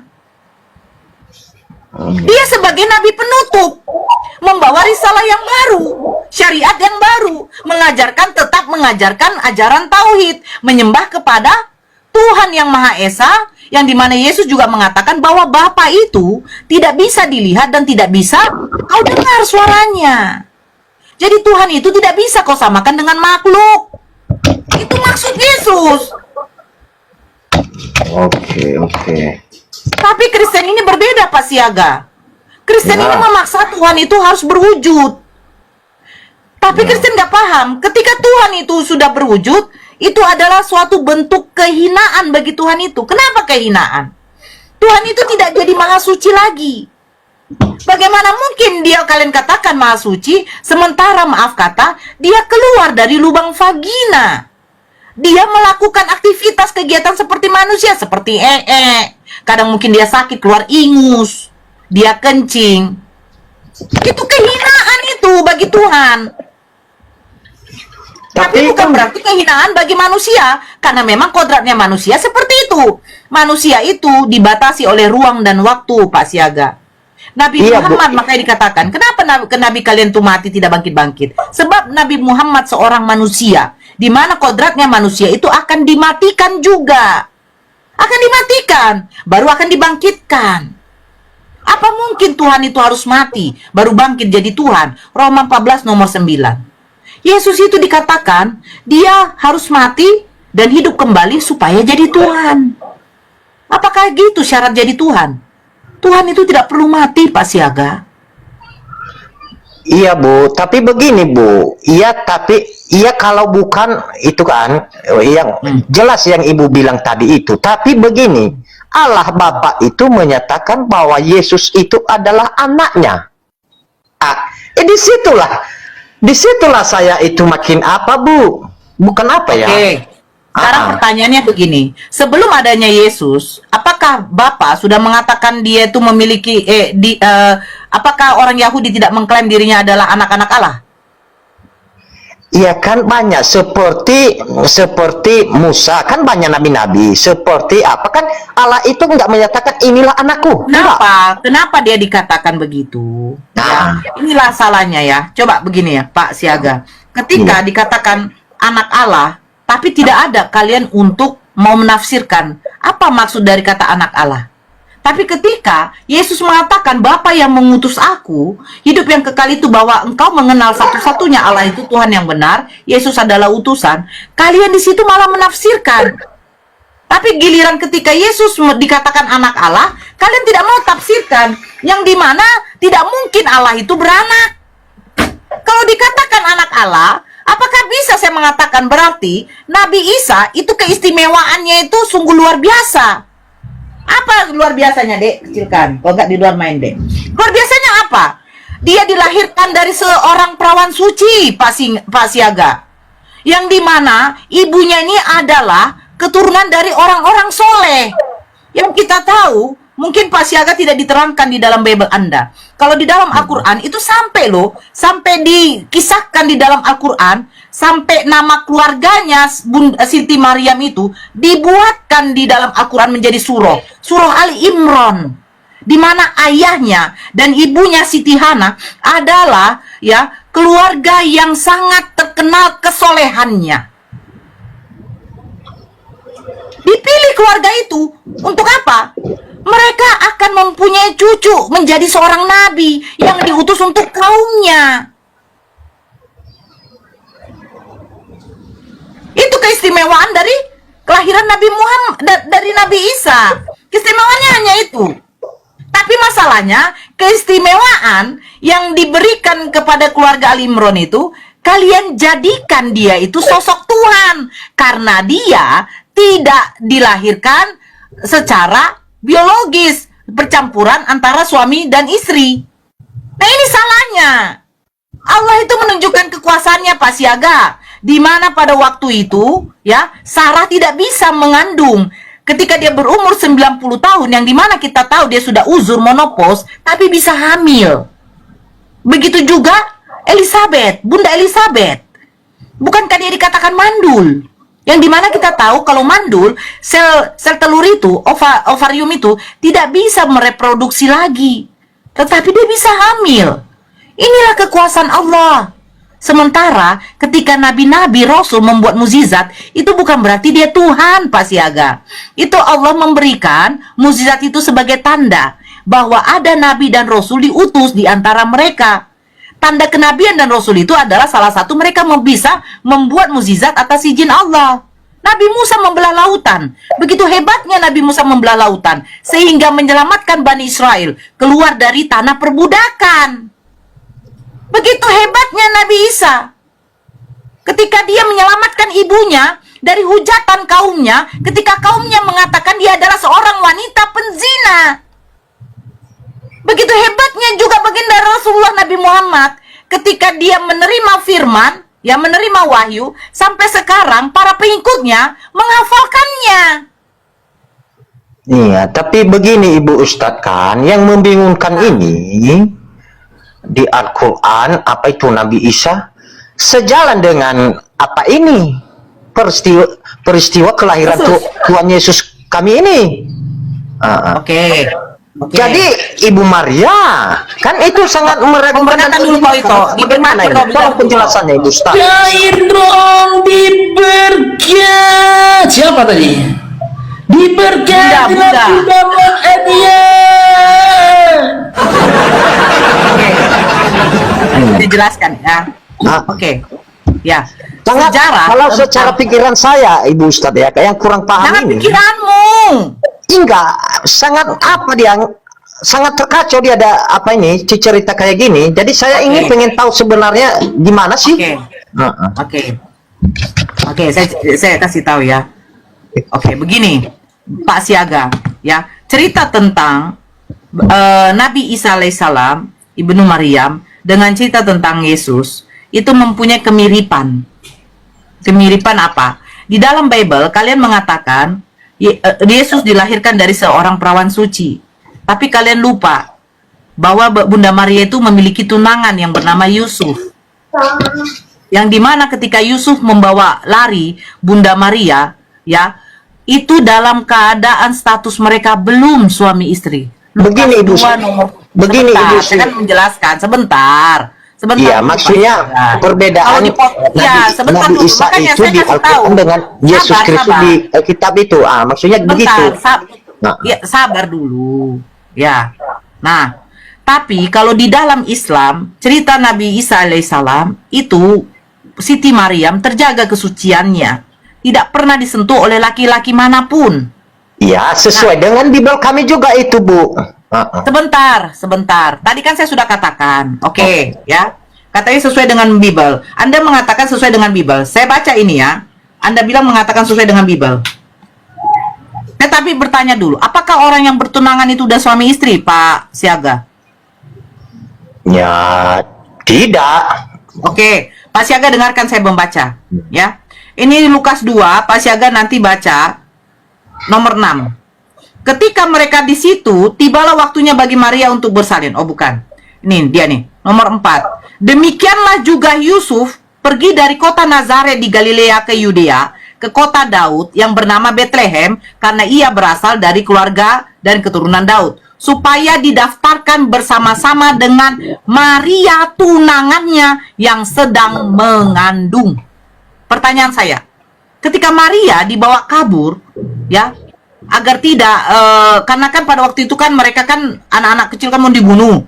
Nah, ketika Maria dibawa kabur oleh Yusuf, pertanyaan saya, status Maria dengan Yusuf ini apa, Pak Siaga?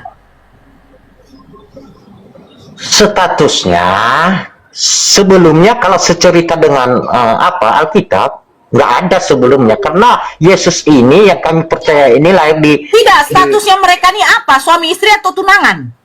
ya sejak Maria ngandung baru ada status mereka, ada pendekatan. Apa itu? Ya suami. Oke, Bapak dengar baik-baik. Ketika mereka dengar baik-baik. Demikian juga Yusuf pergi dari kota Nazaret. Berarti dia udah bawa kabur Maria. Betul tidak? Iya.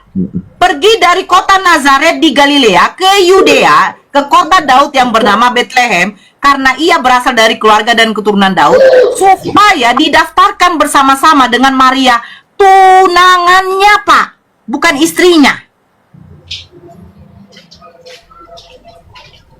Nah, jadi ketika Maria dibawa oleh Yusuf, status Maria masih tunangannya Yusuf, Pak. Pertanyaan saya, apakah tunangan dengan yang sudah menikah itu sama statusnya, posisinya? Beda kalau secara Nah, kenapa Yusuf berani membawa anak orang yang lagi bunting, yang bukan istrinya? Karena si Yusuf ini sebelumnya telah bermimpi atau telah sama malaikat bahwa Nah, ketika dibawanya Maria ini, status Maria ini apanya Yusuf? yes. Karena yang saya baca, coba Bapak buka di nomor 5. Supaya didaftarkan bersama-sama dengan Maria, tunangannya yang sedang mengandung. Ya, betul. Jadi, pemikiran Bapak secara manusiawi, ketika ada laki-laki membawa kabur tunangannya lagi dalam keadaan hamil, pertanyaannya, ini Bapak tolong jawab secara jujur. Kalau Bapak melihat ada perempuan yang sudah hamil, tanpa pernikahan, terus dibawa kabur oleh tunangannya, laki-laki ini, pemikiran Bapak apa? Ya, jelek. Ya Oke. udah. Nah, Begini. begitu juga, sebentar. Begitu juga cerita dari Nabi Isa. Tetapi di dalam Al-Quran, itu Siti Maryam, itu dikatakan adalah perempuan suci yang tidak pernah disentuh oleh laki manapun. Jadi bagaimana caranya menyelamatkan? Sebentar. Bagaimana caranya menyelamatkan nama ibunya Nabi Isa? Nabi Isa pada waktu bayi diberikan Allah mukjizat, dia bisa berbicara. Sesungguhnya aku ini adalah Abdullah, hamba Allah. Aku diberikan kitab Injil. Selama semasa hidupku, aku menunaikan zakat dan melaksanakan sholat. Nah, pertanyaannya, ketika Bunda Maria statusnya masih tunangan Yusuf, di ayat 6-nya, ketika mereka di situ, tibalah waktunya bagi Maria untuk bersalin. Dan ia melahirkan seorang anak laki-laki, anaknya yang sulung, lalu dibungkusnya dengan lampin dan dibaringkan di dalam palungan karena tidak ada tempat bagi mereka di rumah penginapan. Pertanyaan saya, sampai Maria melahirkan, statusnya Yusuf yang sebagai tunangannya, apakah bagaimana caranya Yesus menyelamatkan ibunya dari cercaan orang Yahudi sebagai wanita penzina? Begini, Bu. Itu kan makanya saya tanya tadi, Bu, perjalanan Nabi Isa itu di Al-Quran dengan Yesus Kristus. Nabi Isa jelas dia dilahirkan dia dilahirkan di bawah pohon kurma.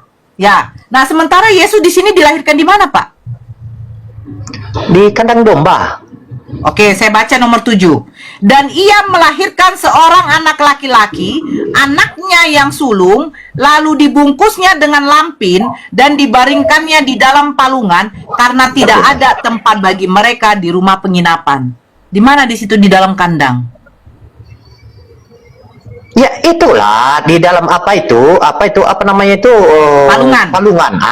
Oke, saya bertanya, palungan ini berapa besarnya? Ya kalau secara apa, Bu? Secara ajaran saya itu palungan itu tempat apa? Ibaratnya gubu atau apa? Gitu, tempat domba lah ibaratnya. Ibaratnya Tempat ya. domba ngapain? Palungan itu tempat domba ngapain, Pak Siaga? Maksudnya, Bu? Iya, palungan itu seperti tempat apa?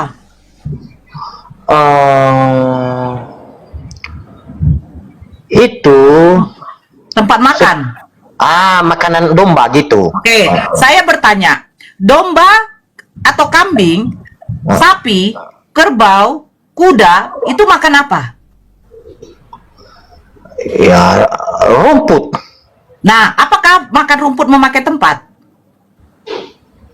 Ya mungkin ya kita nggak tahu juga itu. Tapi ini kan yang saya tanya ini tadi, Bu. Sekarang coba ya, sebentar.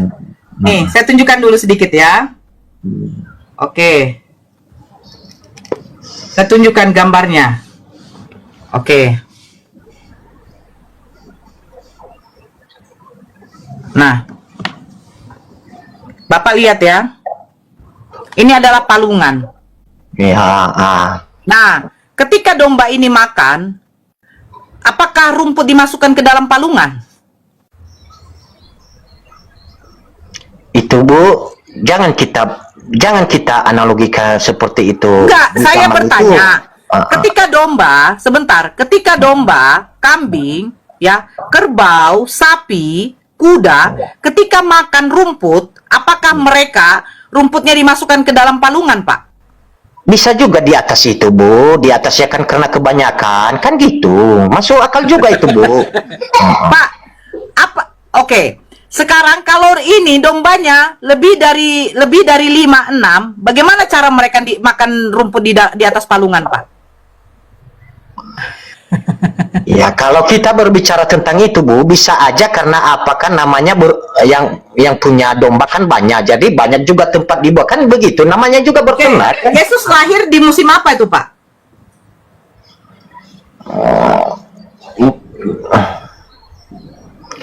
Kalau Ibu di Bible itu musim apa, Bu? Loh, kalian kan merayakannya 25 Desember. Desember itu musim apa, Pak? Ya, musim itu kan Natal. Itu kan 25 Desember itu kan itu kelahiran Yesus. Iya, itu secara- musim apa? Desember itu musim apa, Pak? Kalau menurut Ibu itu musim apa itu, Bu? Karena saya juga kurang apa juga. Tahu Ya, juga. pada waktu Anda membuat pohon Natal, kenapa Anda memakaikan kapas-kapas putih? Berarti kan musim salju, betul? Ya, oke. Oke, musim dingin. Pertanyaan Saya nggak ada bisa nggak? mengiyakan itu, Bu, ya, karena saya belum sampai ke pemahaman saya untuk apa. Yang penting yang jelas ya. Memang kan musim dingin, Pak. Di luar sana, Pak, nggak seperti di sini ada musim kemarau. Nggak ada, Pak. Di sana nggak ada musim kemarau. Di sana itu musim panas dengan musim dingin, Pak. Oke, musim Kita dingin, nggak ada di oke. sini. Oke. Oke. Nah, pertanyaan saya, siapakah para gembala-gembala yang mengembalakan dombanya pada waktu musim dingin, Pak? Musim dingin itu musim minus, Pak. Minus derajat. Mana sanggup domba untuk keluar, Pak? Oke, mungkin berarti enggak masuk akal lah gitu ibaratnya itu ya.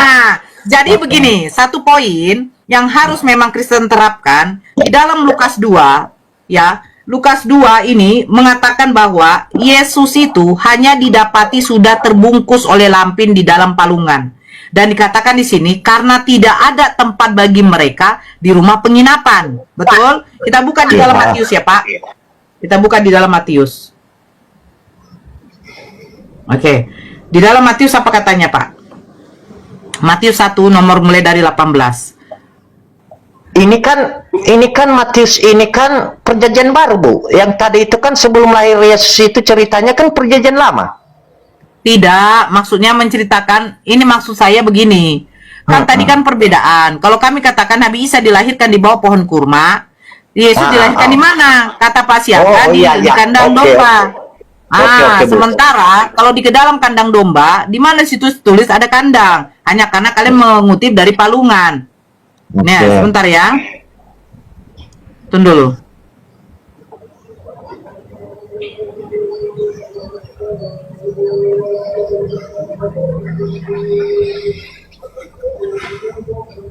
Oke, ini Matius 1.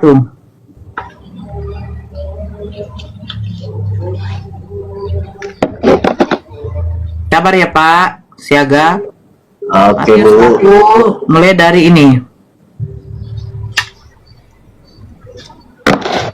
Oke.